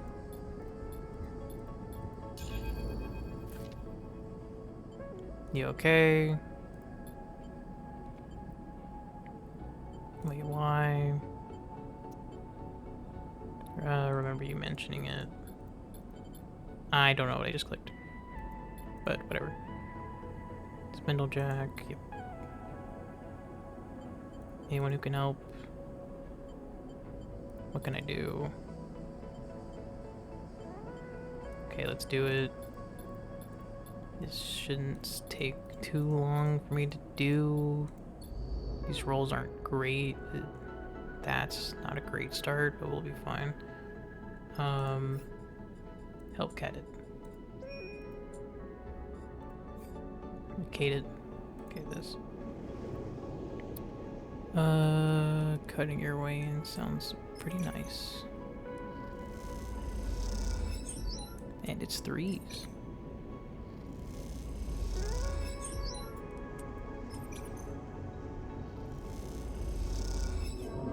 That's annoying.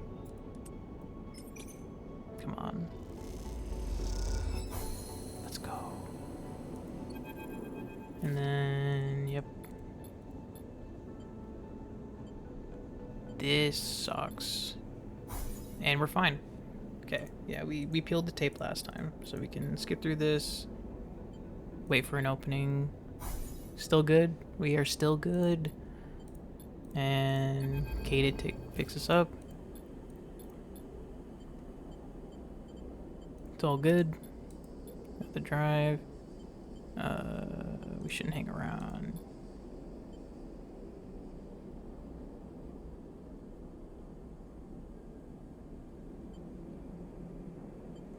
And did she already talk about the Asnav? No. I will meet you there.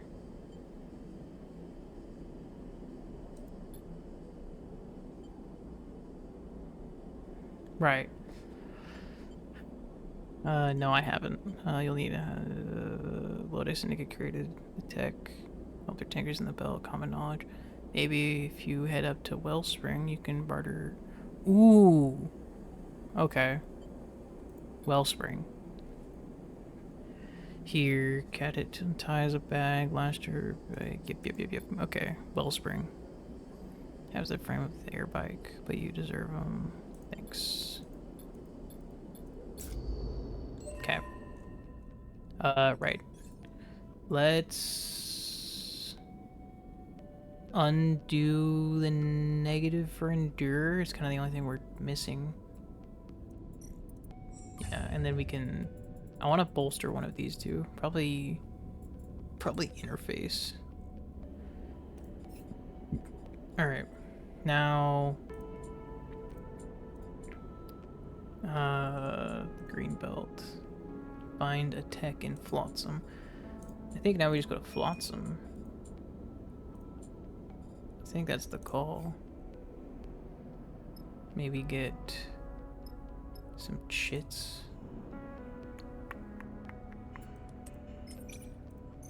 And then leave. I also thought I had raw scrap. Apparently not. Let's just fill up on everything. And then head out to Flotsam. Right. Man. How much is this? Is this 3? Right.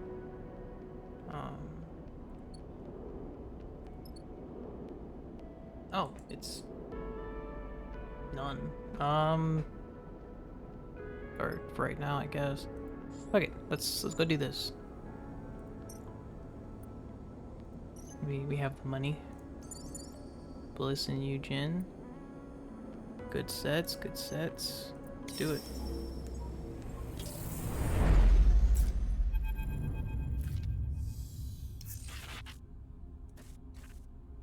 Okay, this is new. Oh, we're glitched. Fuck. The asteroid looms large in the cockpit's glass. Light glints off the sheets of surface ice. The same glint that must have caught Malik's attention when he was fleeing Conway countermeasures that damaged the spring tide. There's been no sign of Conway drones or mines, but that hasn't stopped Seraphin being cautious in his approach. You have to admit you found yourself searching the black void of space for a telltale blinking red beacon too. We're close enough to jump down to the surface. Seraphin locks down the engines. I don't see anything on the scope, but I'll keep her warm just in case. Thanks. He nods without looking up from the controls. I say we core this snowball fast.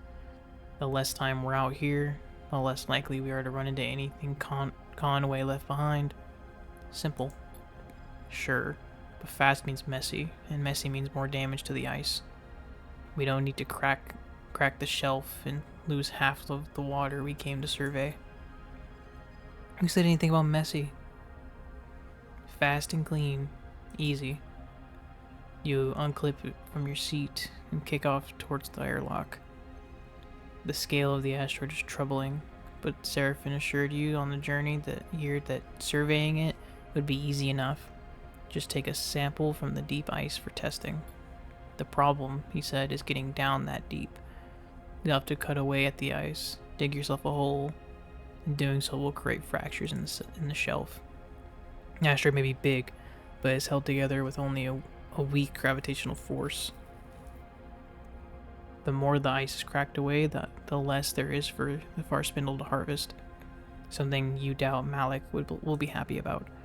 You push the worry to the back of your mind and get suited up. Something on your mind?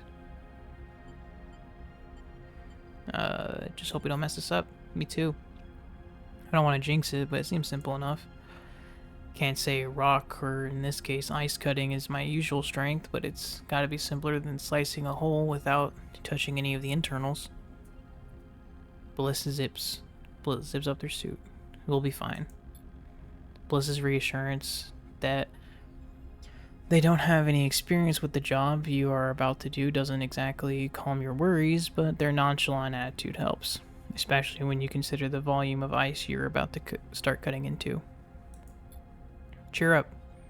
Bliss punches you on the arm as you get into the airlock. Might never happen. The lock cycles and you find yourself staring out at the glinting surface of the asteroid. 1 second, Sleeper. Seraphin's voice comes over the comms. I'm seeing something here, some kind of man-made shaft on the far side of the asteroid. Interesting. Eugen stood beside you in the airlock, but in this vacuum, you only hear him through the comms link. Crews sometimes stash goodies out on rocks like this. Let's go take a look. Just hold up. Seraphin's voice cuts through. The survey is our first priority, and the integrity of the water ice. The survey is our first priority, and in the integrity of the water ice. Hunting for buried treasure comes dead last on the to-do list. You can almost hear his eyes roll through the comms link. Don't get distracted. You squint at the rock and spot a dark recess just over the curve of the asteroid. That'll be the distraction then. You refocus on the ice sheet. Time to get started. So we could do that. Ugh, this is rough. Those are some really shit fucking rolls. What about you? Can you do anything over here? Make this easy on me? Oh, you can't. Oh, so what the fuck is the point of you being here, Eugen? It'll add stress. Let's just try to complete this, and then we can go there later.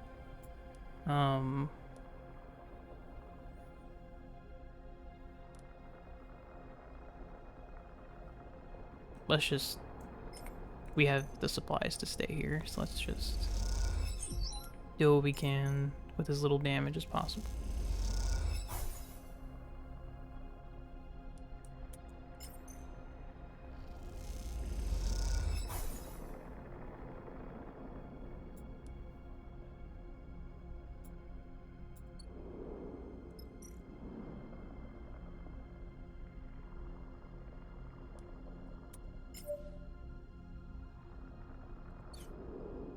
No, let's just rest.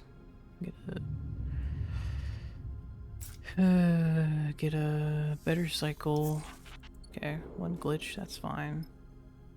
That's some fucking awful rolls from you two. That's fucking incredible.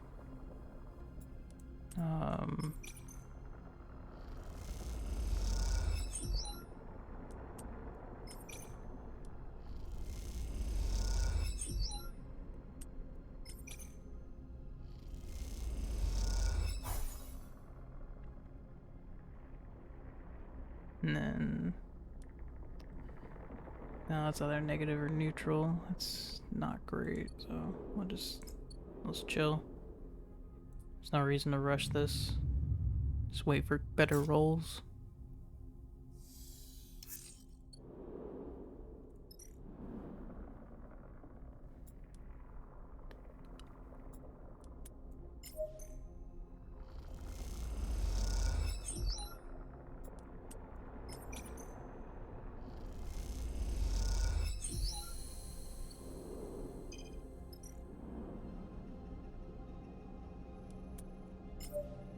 So there is something for you to do after all.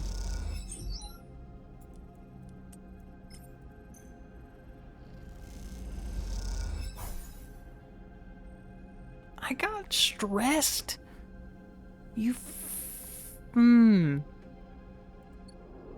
Whatever.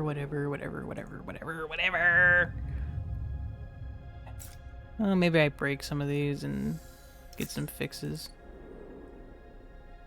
more appropriate fixes. Damn it, Bliss. Yeah, can you do anything over here then? You can, okay. So I'll just make sure to remember that.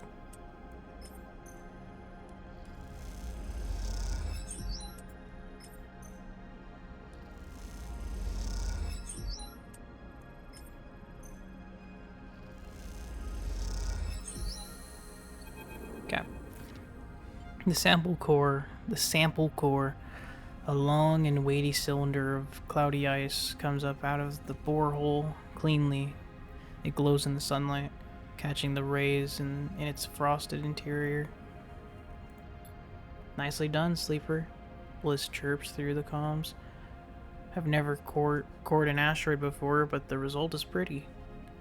Let's just hope it's drinkable. It's not melted down for liquid refreshment just yet. It's likely packed with unpleasant impurities. The question is, are they the kind of impurities the far spindle can filter out? Let's get it up to the ship. We can run the analysis on the trip back. Seraphin pauses. And before you get any ideas about digging around the asteroid some more, remember that if we break away any of the ice, Malik will likely dock our pay. You start the journey back to the ship, dragging the sample core with you. As you do, you look back down at the asteroid, wondering if it might be the bargaining chip Malik has been looking for. You'll know soon enough. So, I mean, we can stay here and just keep hoping for some perfect rolls.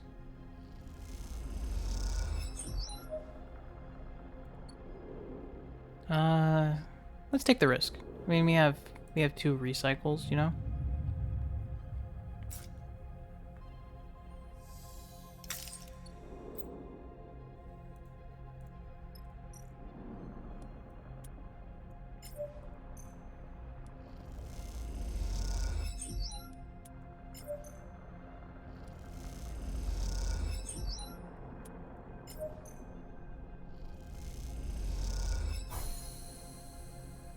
Alright.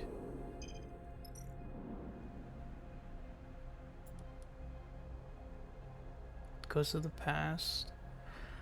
What was this place? If you can get one of the terminals started, perhaps you can extract some answers. Rusted treasures. This place has been abandoned for decades, but perhaps there are some useful components tucked away.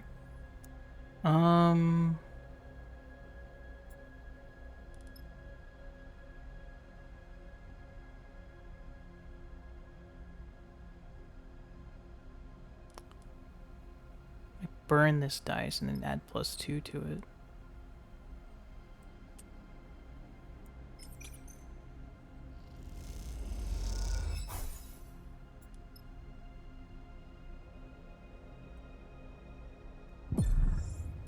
Okay.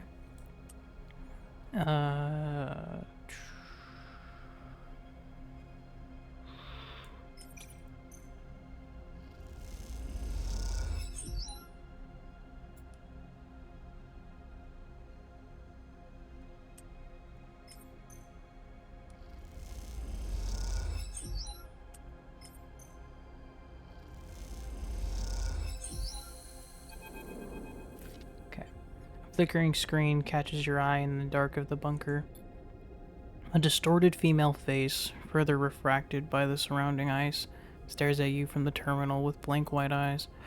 You move closer, straining to hear her voice, but the recording is silent, or perhaps the terminal's audio output is broken. All you can do is watch the pale face as it contorts through the corruption and noise. It could be explaining some important secret long forgotten, but just recounting a personal anecdote, It's hard to tell. Circles and curving arcs flash across the face, graphical visualizations of orbits and flight plans. You squint at them, the shapes unknown to you. And then, as soon as it starts, the playback ends, leaving a frozen frame on the screen. A ghost face, circling by orbits. Yep. Okay, you slot a drive into the terminal and copy what residual data is left. unsure where it might lead you. Once it is done, you shut off the terminal once and for all. As you leave the bunker, the pale face flashes once more in your mind. Those blank eyes, the flat stare. Was that a human or something else? You turn the image over in your mind, unsure of its importance. I knew I can stay here and do this. I don't have any rolls. Okay, it's fine.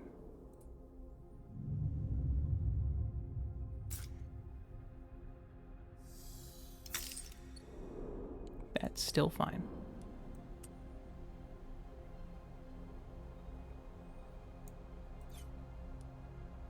Yeah, let's just do this.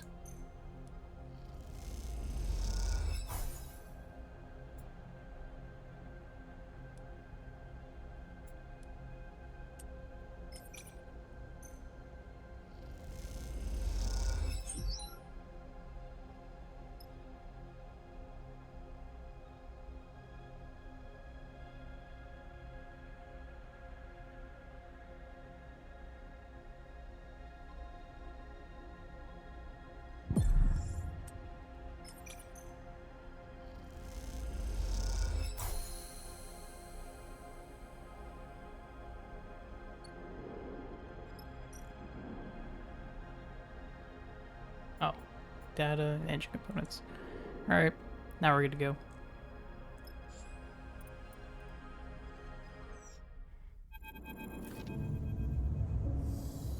On the journey back from the asteroid, you pored over the tests Malik had given you to run, improvising the necessary equipment from your mess.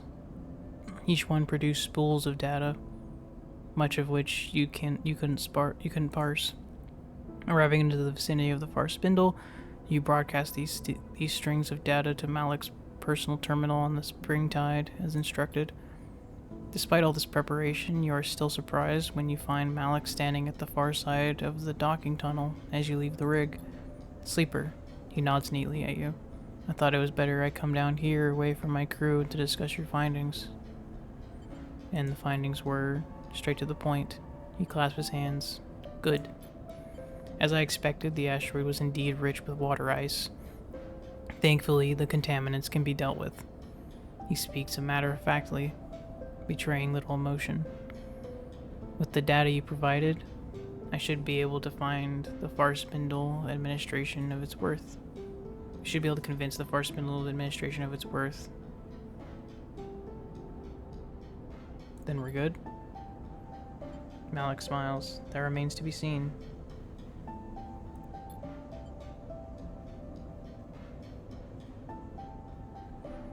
Before I make payment, I would like to ask, in person, if you saw anything else of consequence, anything to share with me that might affect my dealings with the Far Spindle. He folds his arms across his chest. I would prefer not to have any surprises when they go retrieve the water. There was a shaft. Interesting. It is likely of no consequence, but if there is something of value there, it would play to my benefit. I will mention the potential addition salvage to the Far Spindle administration. Given the data, doesn't seem to have impacted the ice. Malik reaches into his pocket and produces a stack of cryo chits. Bound carefully with the strip of paper, 250 cryo, as agreed. You take the chits and quickly tuck them away. With that, our business is concluded, Sleeper. Malik nods lightly. I must speak with the administrator. Okay. I must speak with the administration to negotiate the release of my ship, and then prepare for immediate departure. Syndicate will be eager for my successful return. Thank you. Malik bows and turns. Should our paths cross again, I will see that it will be to your benefit. Sleeper. Seraphim catches your attention as you go to leave the ship. Can I have a minute? Of course. Seraphim ducks into a maintenance passage and waits for you to follow. In the narrow passage framed by loose wires and thick conduits, Seraphim looks suddenly small, trapped. He looks at an open circuitry panel as he speaks, avoiding your gaze. You see he is playing with a coin in his hand, nervously spinning it in the air. Since we cleared Hexport, I've been putting feelers out for something. He rubs his hands nervously. We've been in the belt for a long time, and I came here alone, but back on Darkside, just before we made a break for it, I heard something. I heard someone was looking for me. He pauses, trying to organize his thoughts. Who's after you? I also heard something else. They said the person looking for me claimed to be my sister. He waits for your reaction. Do you have a sister? I did, yeah, or I do. Shakes his head. But I don't even know if it's really her. Just because someone says they're my sister, well, I can't be sure. The thing is, I haven't seen my sister in a long time. I was still a kid when I left. So was she. Though I don't think she would have liked to admit it at the time. He smiles to himself. I know you don't remember how it was, back in Darkside, I mean. But we were alone, you and me. Lane didn't let us out much. Just to work, and that was all. So when I overheard one of his guys mention someone was sniffing around trying to find me, I didn't know what to think. He frowns, and then hearing it could have been my sister, he goes quiet. You could try to recall that time. The cycle spin under Lane's influence, working for him in exchange for stabilizer. You close your eyes, focus, but the details flicker. The images collapse and reform. Has Seraphine told you this before? Was this all part of your plan? You wanted to go find her. Yes, it changed things for me. The thought that she could be out there. Don't get me wrong, I wanted to get you out there too. Out of there too. He pauses, and you sense he is finding this difficult. I know it doesn't matter now, but I told you about her back then before. I'm sorry I don't remember. It's okay, Sleeper. I understand. Since we got away since Hexport, I've been asking around, speaking to spacers, traders, and like I said, something has finally come up. It seems whoever was trailing me left Darkside pretty soon after Utsubo caught wind of her sniffing around. I doubt they made her feel very welcome, but I managed to get a name. The name she gave wasn't my sister's. But that doesn't mean much. It gave me something to follow. She bounced around the wash a little. Far spindle, flotsam, not sure why. He squints at a loose wire. Last thing she did was book passage to Wellspring on a low-tick freighter. That's it. How do you know this? Mostly ship manifests and port records. A few favors on the quiet. I want to go to Wellspring, Sleeper, to know if it's really her, and if it isn't, to settle what needs settling. Let's do it. Thank you, Sleeper. He meets your eye. I will admit, it has been strange reminding myself that everything we talked about back on Darkside, everything we did, it's lost now. He smiles, but I'm glad to see you're still you, whatever that means. Me too. He nods. Anyway, better get back to it. Seraphine squeezes past you in the corridor and slides back towards the engine room.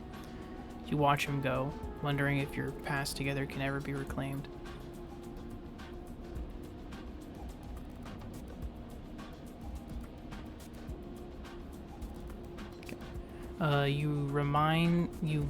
Your mind wanders to thoughts of Seraphine's sister. For a moment, you wonder what it is like to have a family, if you will ever know. Okay.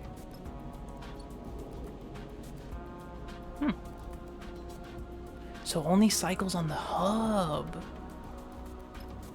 Oh, that's pretty sick. Okay.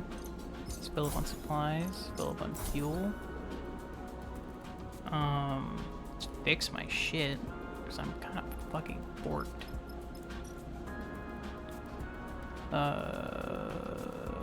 This one.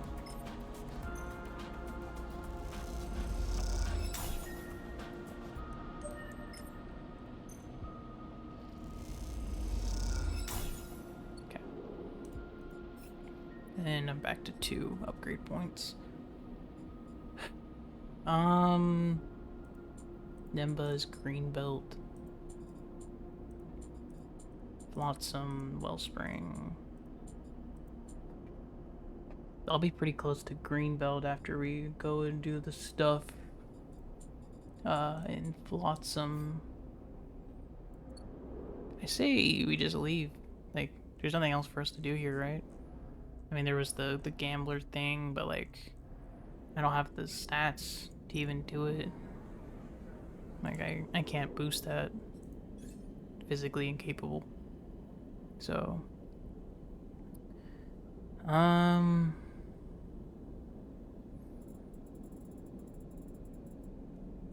just save my points for right now.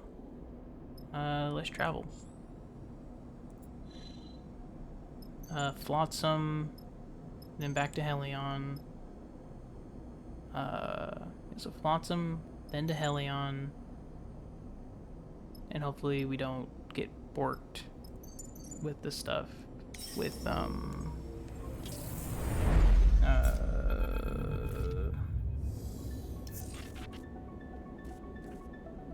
we don't get borked with the stuff with the with Junie. Looks like a mess. Let's agree. Let's agree with Bliss. You smile as you join in on the joke, but Seraphim doesn't look impressed. She got here, didn't she? I was joking. Okay. That's why we're here. Good. Okay, now let's do this. Take a couple glitch shots. Ooh, we're doing good.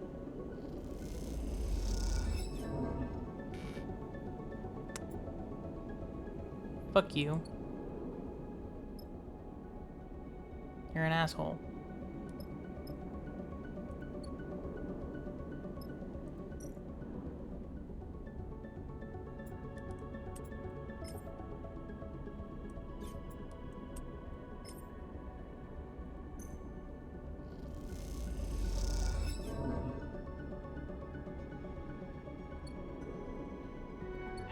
You're an ass. Whatever. Let's eat some food. Can't believe I let that happen. So annoying.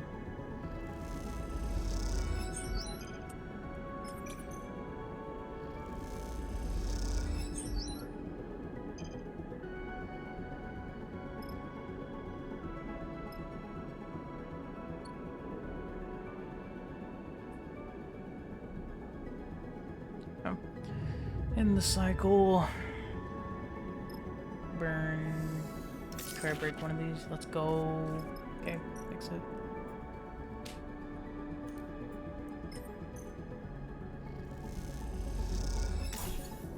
Cool. Now with a glitch dice. We'll have another glitch dice next.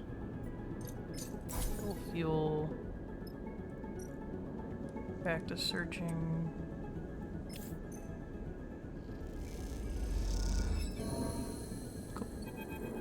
Do this stuff. Approach the booth. That's okay. Not great.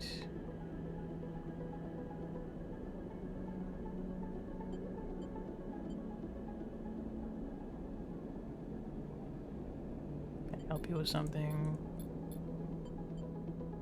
I understand.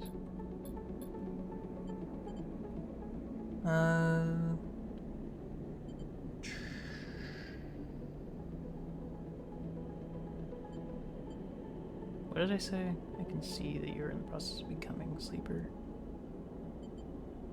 What do you mean? That's probably what I said. Let him work. Sit. Yes. I rebooted myself. How it changes. You run a full diagnostic. Tell me more. I don't know what I clicked. Okay, it's fine. And then same thing. Explain.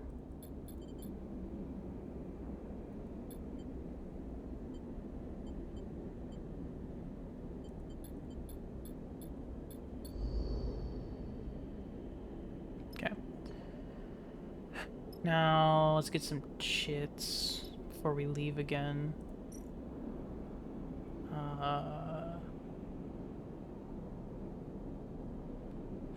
Let's just do this.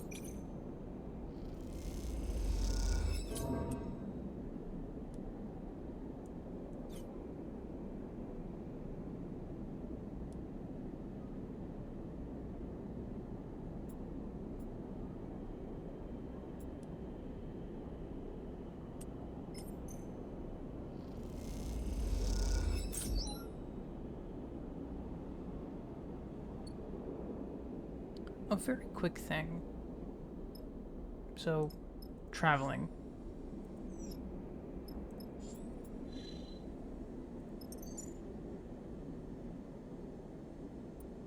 Okay, so yeah, I would need to get rid of the stress by doing that, but I kind of no point risking it. It's just one dice or one die. So let's recover the stress. Okay, now we leave. Let's get to Helion.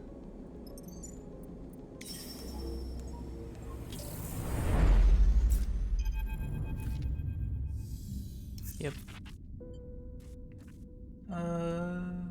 What was it for? Curse on the system.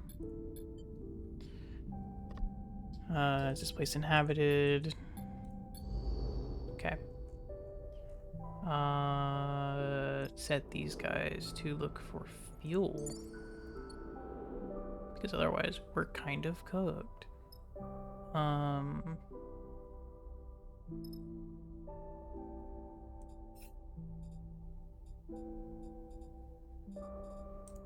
Okay.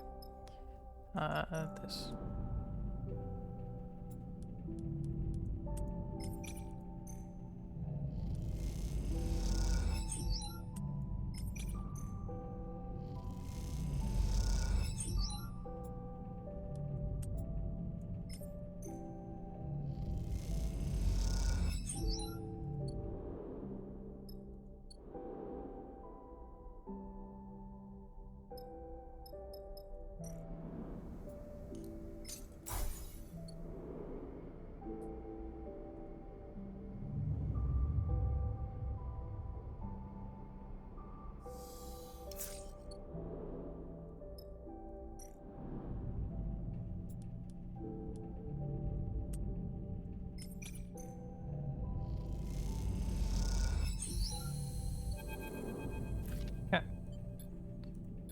Power's on. Is this what you're looking for? Who are you? Sleeper? Is that you? You hear Junie's voice, now tense and unsure. She stops beside the single online terminal, her suited form lit in pale light. Junie! You hear the smile in her voice. Good to see you again. She pauses and glances around, though the venue is a little unexpected. I'm looking for a ship mind. Well, yes, I can see that. I've been digging through the archives myself, although slightly less forcefully than you.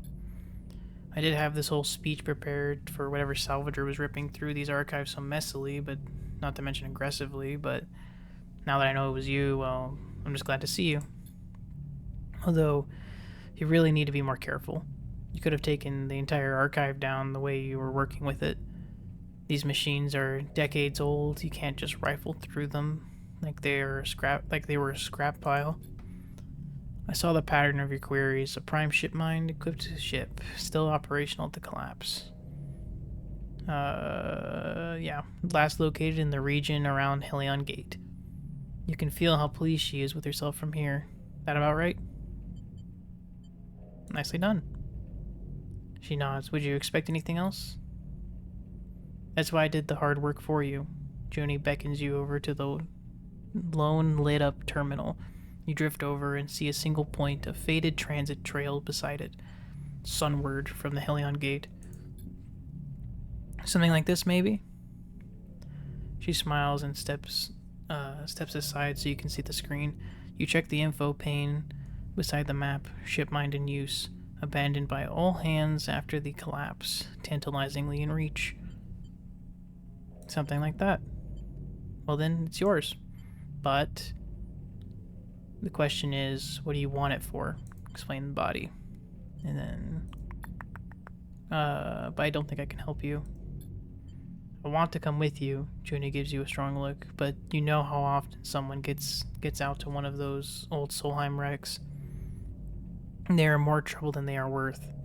But contained inside, there's an entire history to uncover.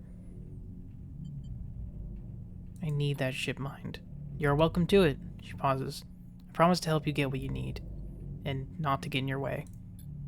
I know I can't force you or trick you into taking me, as I wanted to offer you this instead. She indicates the terminal, still showing the ship's final resting place. I hope that maybe if I helped you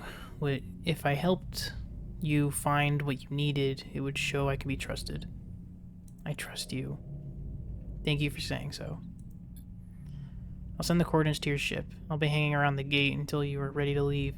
She shifts in front of the terminal and plugs in her deck, tapping away at rapid speed.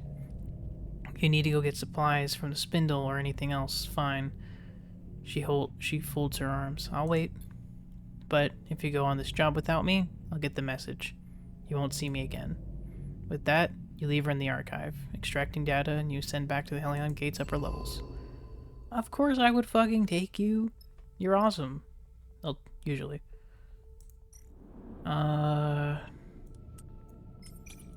Let's see if we can get the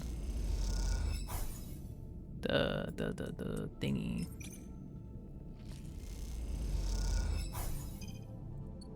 Is that the supply salvage? Or the fuel? Fuel.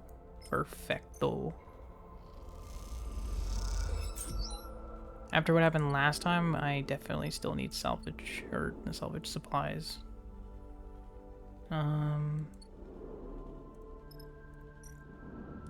Well, we can wait here, so I'll just, explore the corridors. Will this give me more?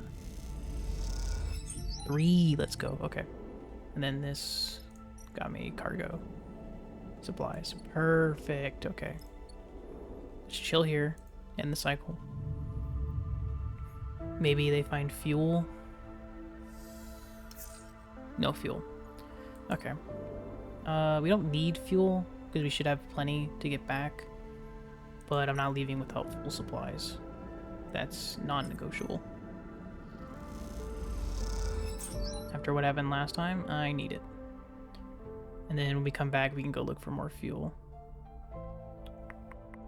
I don't need anything else, I don't think, so I'll just complete this.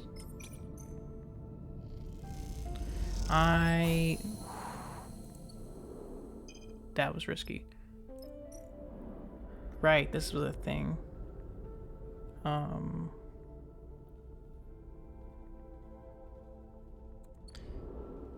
This is what I'll do.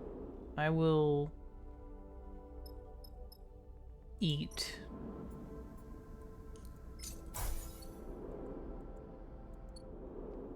Do this with these.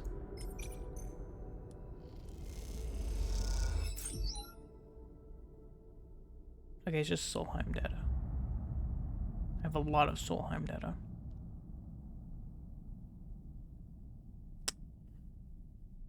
Yeah, I'll take the cargo, or refill the supplies, and then we leave. Yeah. All right. Let's go. Ship mine wreck. Yes, I want Junie, and you weren't that helpful, but now you might be because I don't have that, and I have engineer.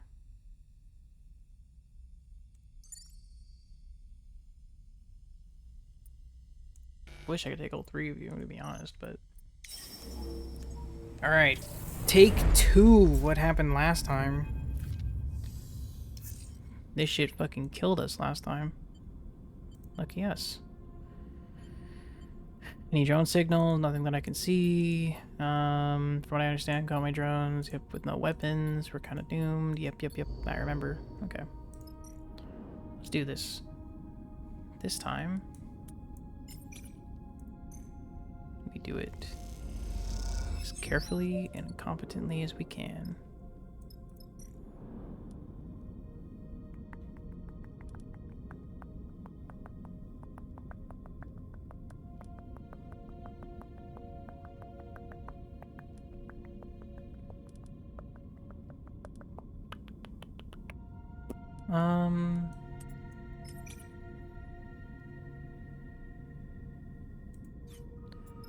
Let's try this. Because then... Let's go! Sick rolls. I'm loving this push way more. Didn't love that. Just take the positive because we're not going to be able to complete this fully. Did we get anything for doing that partial? No. I'm not going to like breaking that.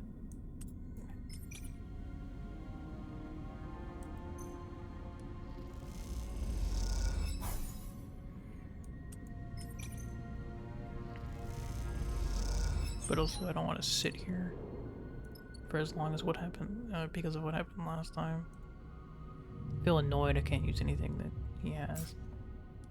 That's some fucking incredible rolls. Okay. Let's just complete this. We chill. Okay. Junie leads you deep. Right, so yeah, we did this. Not bad.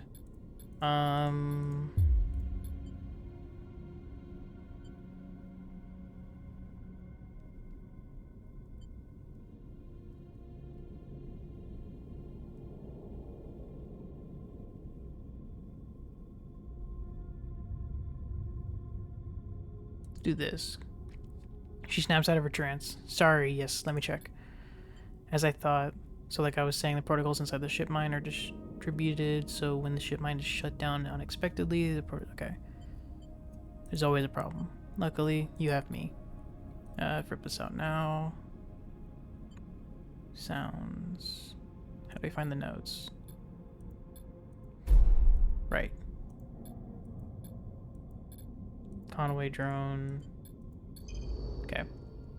This is where you come in, I believe.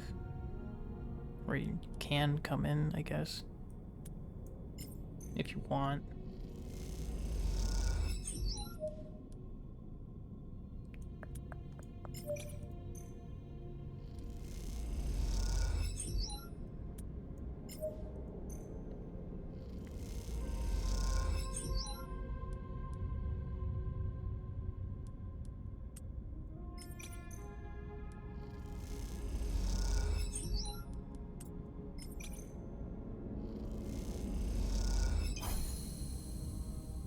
Conway alert is just fine.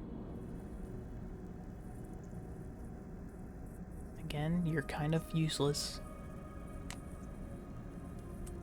But I am more useful than I was, so take the perfect. Okay. And then she's not screwed, so that she can help me with these. Okay. Doing way better than what happened last time. Good roll, Junie. Done. Next one. Let's take the 2 perfects, walk out, not worry about it. Okay.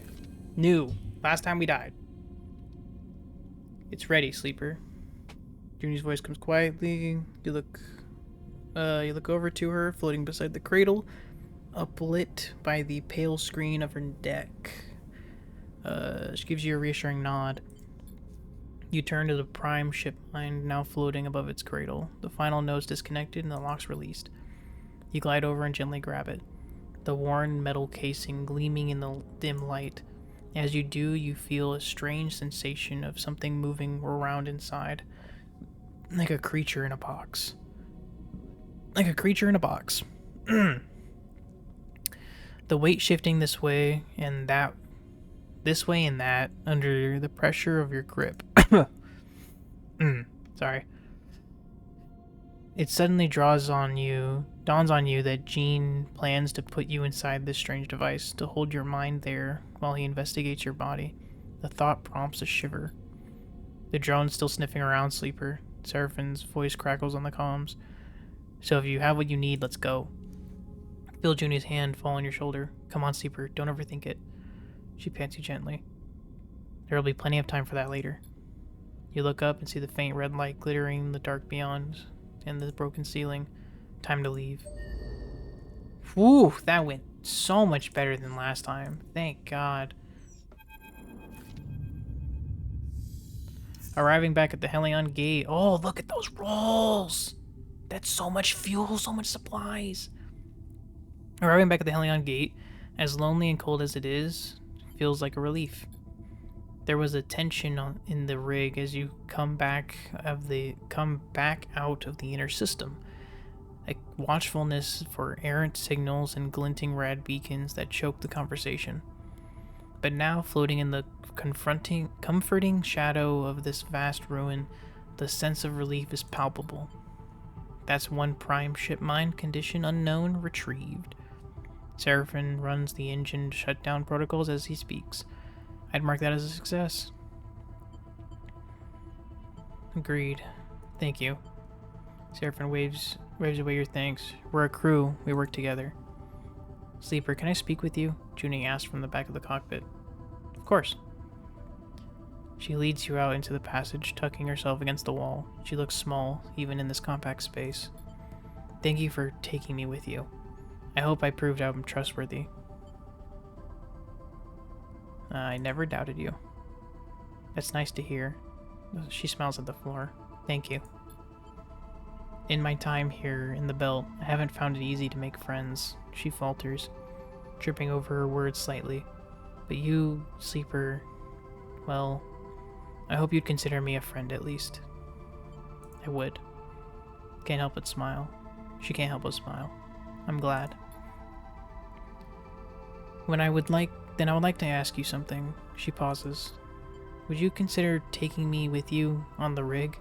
She blurts out. And then, before you can answer, I think I would be of help for your diagnostic, and in the meantime, I can take a look at the ship mind, make sure it is ready, and... Yes, Junie, you can. She stops, speechless. She looks down at her hands and then back up at you. Okay. She smiles. Thank you. She looks down again. I will find a bunk. And she quickly glides off down the corridor before you can say anything further. Another stray collected. Seraphine puts a hand on your shoulder. Quite the refugee we are building here. He gives you a sly smile.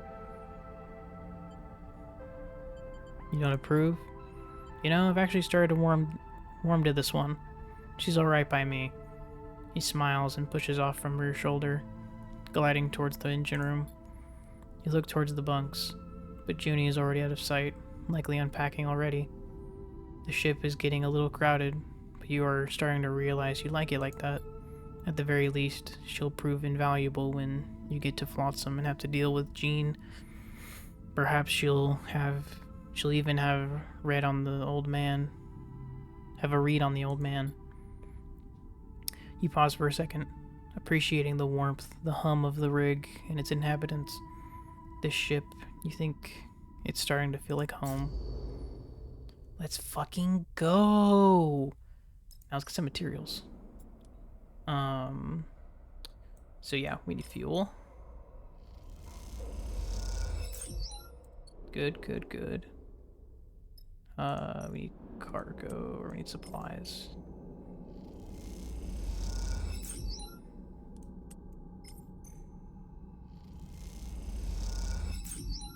Okay. Fuel.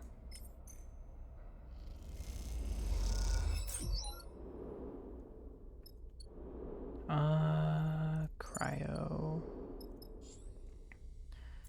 We're done here. I could go to the green belt and then go back.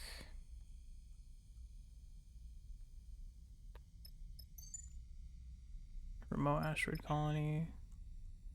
If I go to the green belt, I might as well go to Hollow. And where's... There's the wellspring. So I'd have to go to Holmes Rock.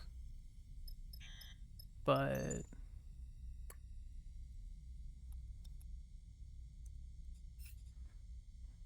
Seraphin's Sisters and Wellspring.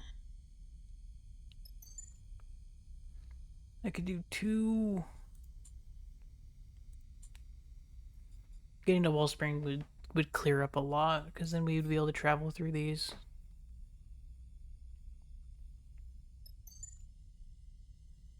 And there's no way to cut through this right now, so there'd be no reason not to go to the green belt, at least. And we can always come back here. Yeah, let's go to the green belt. Help Nemba.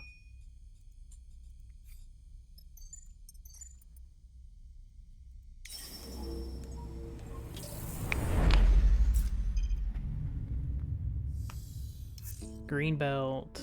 Oh, no cutscene for this one. Storage.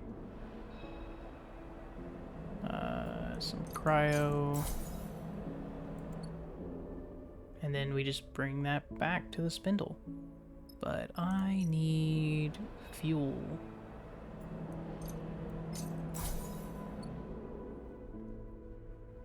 Now we can go back. I mean...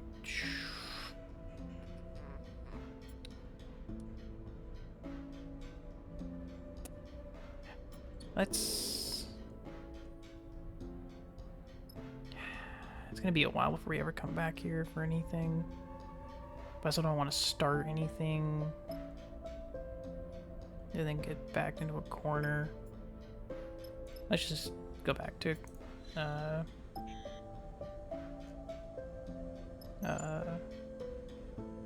go back to the far spindle.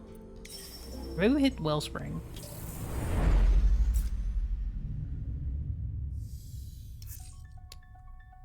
Let's get some fuel.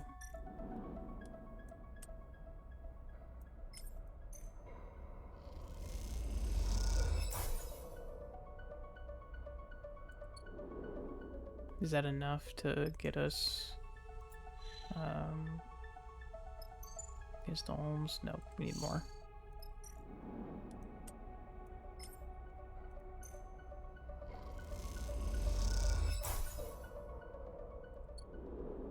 Okay. What is Holmes Rock? Are we gonna be able to get fuel there? Now that I think about it. Remote asteroid. It's a colony. Yeah, let's go. We're kind of set right now. We have plenty of cryo. Got plenty of time. Sleeper? Okay, yeah, there's more conversations. Sleeper? Bliss speaks quietly from the door at the back of the cockpit. Can we talk? You glance over at Seraphin, his head back and eyes closed while the rig cuts through empty space. You don't seem to be needed here. You unclip from your harness and follow Bliss. How are you doing? Bliss glances over their shoulder as they drift towards the back of the ship. The question takes you aback. You can't remember the last time anyone had actually asked. You can't remember the last time anyone had actually asked, with real intention, how you are. Better than I was. Bliss shoots you a look. That's a good way of thinking about it, I guess. But to be honest, Sleeper, I'm not sure how you are still standing. Breaking out of Darkside, then again in Hexport, those things take a toll. Bliss turns a corner. It's okay to give yourself space to feel that. Bliss leads you off the main corridor into the workshop. The workshop they set up when they prepared the ship. It is small, but its neatly arranged tools and sloped walls help it feel cozy and tucked away. You see improvements everywhere, new tools and equipment. Bliss notices you looking at their upgraded setup. Told you I'd be worth taking along. Never doubted it. Bliss raises an eyebrow. Well, that's a lie.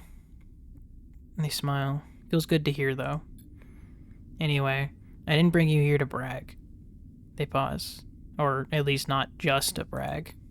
They suddenly glance away, the atmosphere in the room shifting. I can see your body is showing the strain, Sleeper. I brought you here so we could do something about that. They beckon you towards the workbench, where you both settle onto stools. They flick on a small light and aim it at your arm. Let them look. Bliss gently cradles your arm, turning it to inspect the underside. You see tears and holes in the vinyl skin, and dark, moving things beneath. Watch Bliss work. You look at as Bliss brings the light closer to the biggest tear, and it glints off the metallic tendons in your forearm. Below them, you see something more fluid and wet, catching the light. You see, you aren't the first Sleeper I've met. You aren't the first Sleeper I've met. Bliss talks while they inspect the rest of your arm. I actually partnered with one at my old repair bay on the eye. I fucking knew it! Also, I forgot that the thing was called the eye. That's gonna be really annoying. All the times I said, the space station, the ring, all that. Okay, the eye.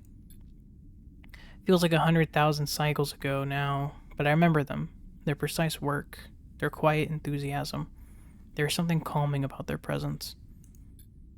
Bliss swaps to your other arm.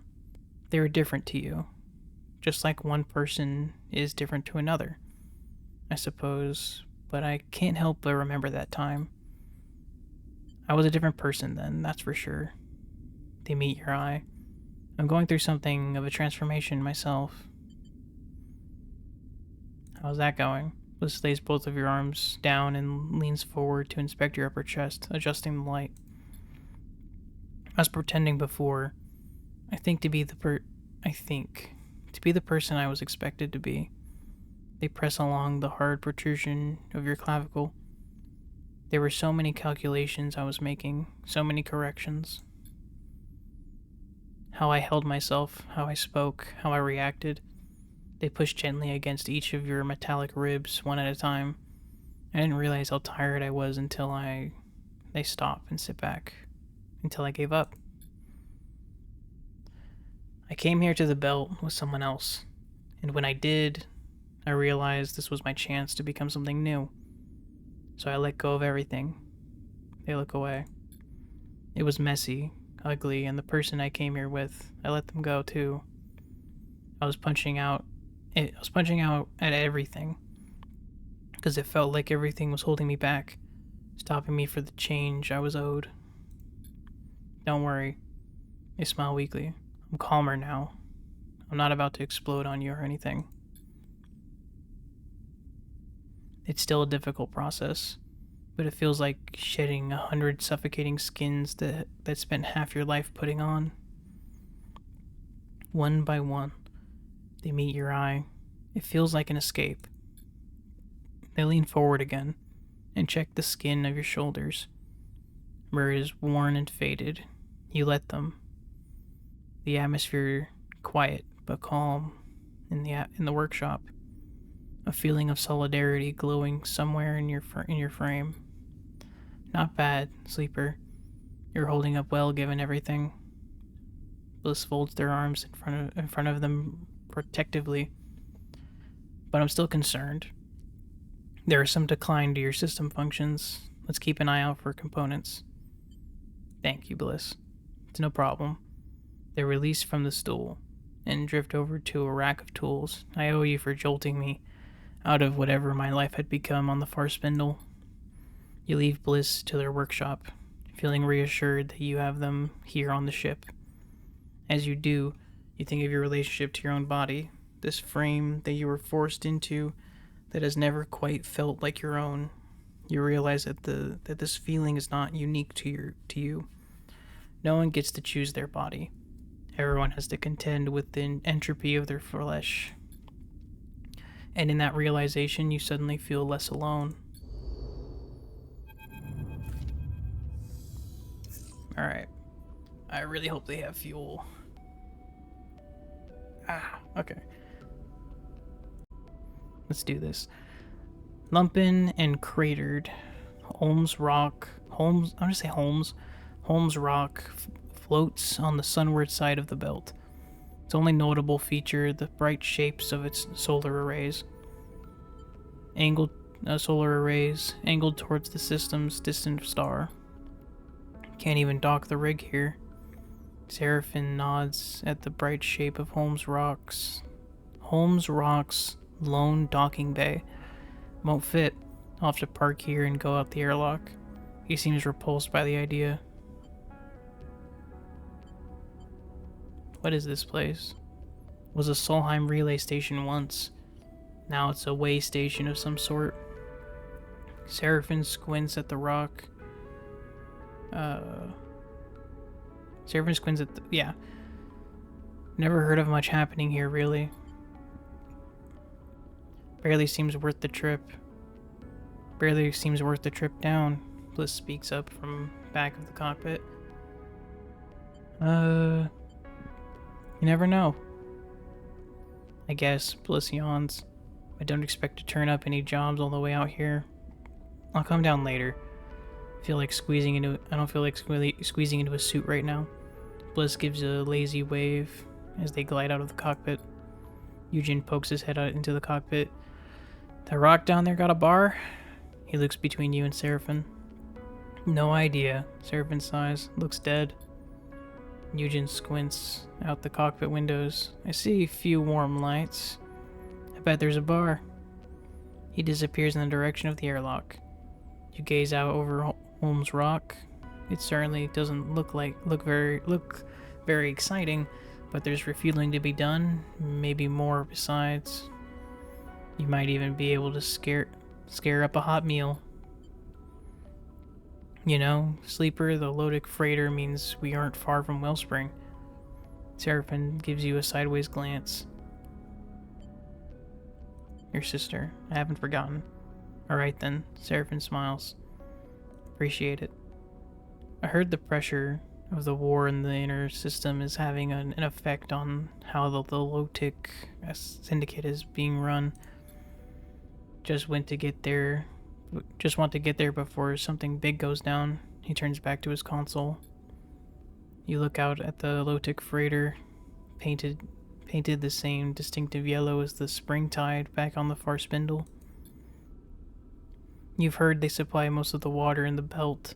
Not exactly an organization you want to collapse. A light catches your eye beyond the rock, a warm flash that is gone as soon as it appears. You're at the sunward edge here, and beyond is the inner system. Holmes Rock might look sleepy, but it lies on the shores of a corporate war. Something residents will be painfully aware of.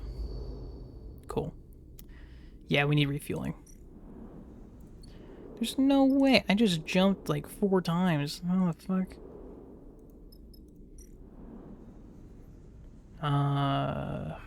Yeah. That's kind of sucks, but... Shit-ass rolls. Let's go. Fuel time. God, it feels fucking expensive out here. Not expecting to get any money from here. And with 10 fuel, get there in 6. Get the Hasnav, make our way down. Let's find Seraphim's sister. But while we're here, let's explore a little.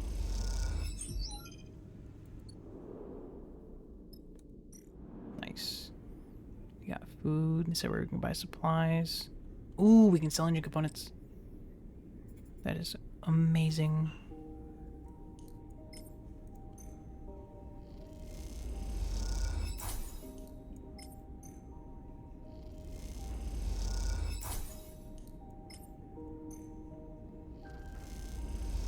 And I was hoping to find something to sell Solheim data, but that'll work.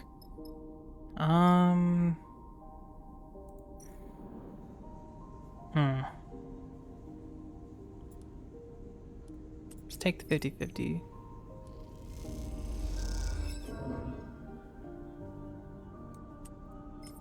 Then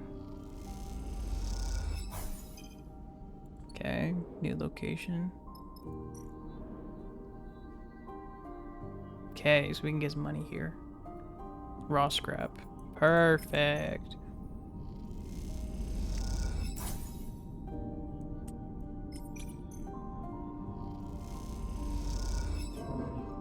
Damn. Okay. I'm gonna hold it here and continue later because I'm being called upon for something. So I'm gonna end recording here. I know this little cut wasn't very long, but we're doing really good this life in comparison to the last one. So yeah, hope keep the train going. Appreciate you for watching. Probably just gonna cut this and splice it with the next one until I can get an actual ending. But yeah, appreciate it.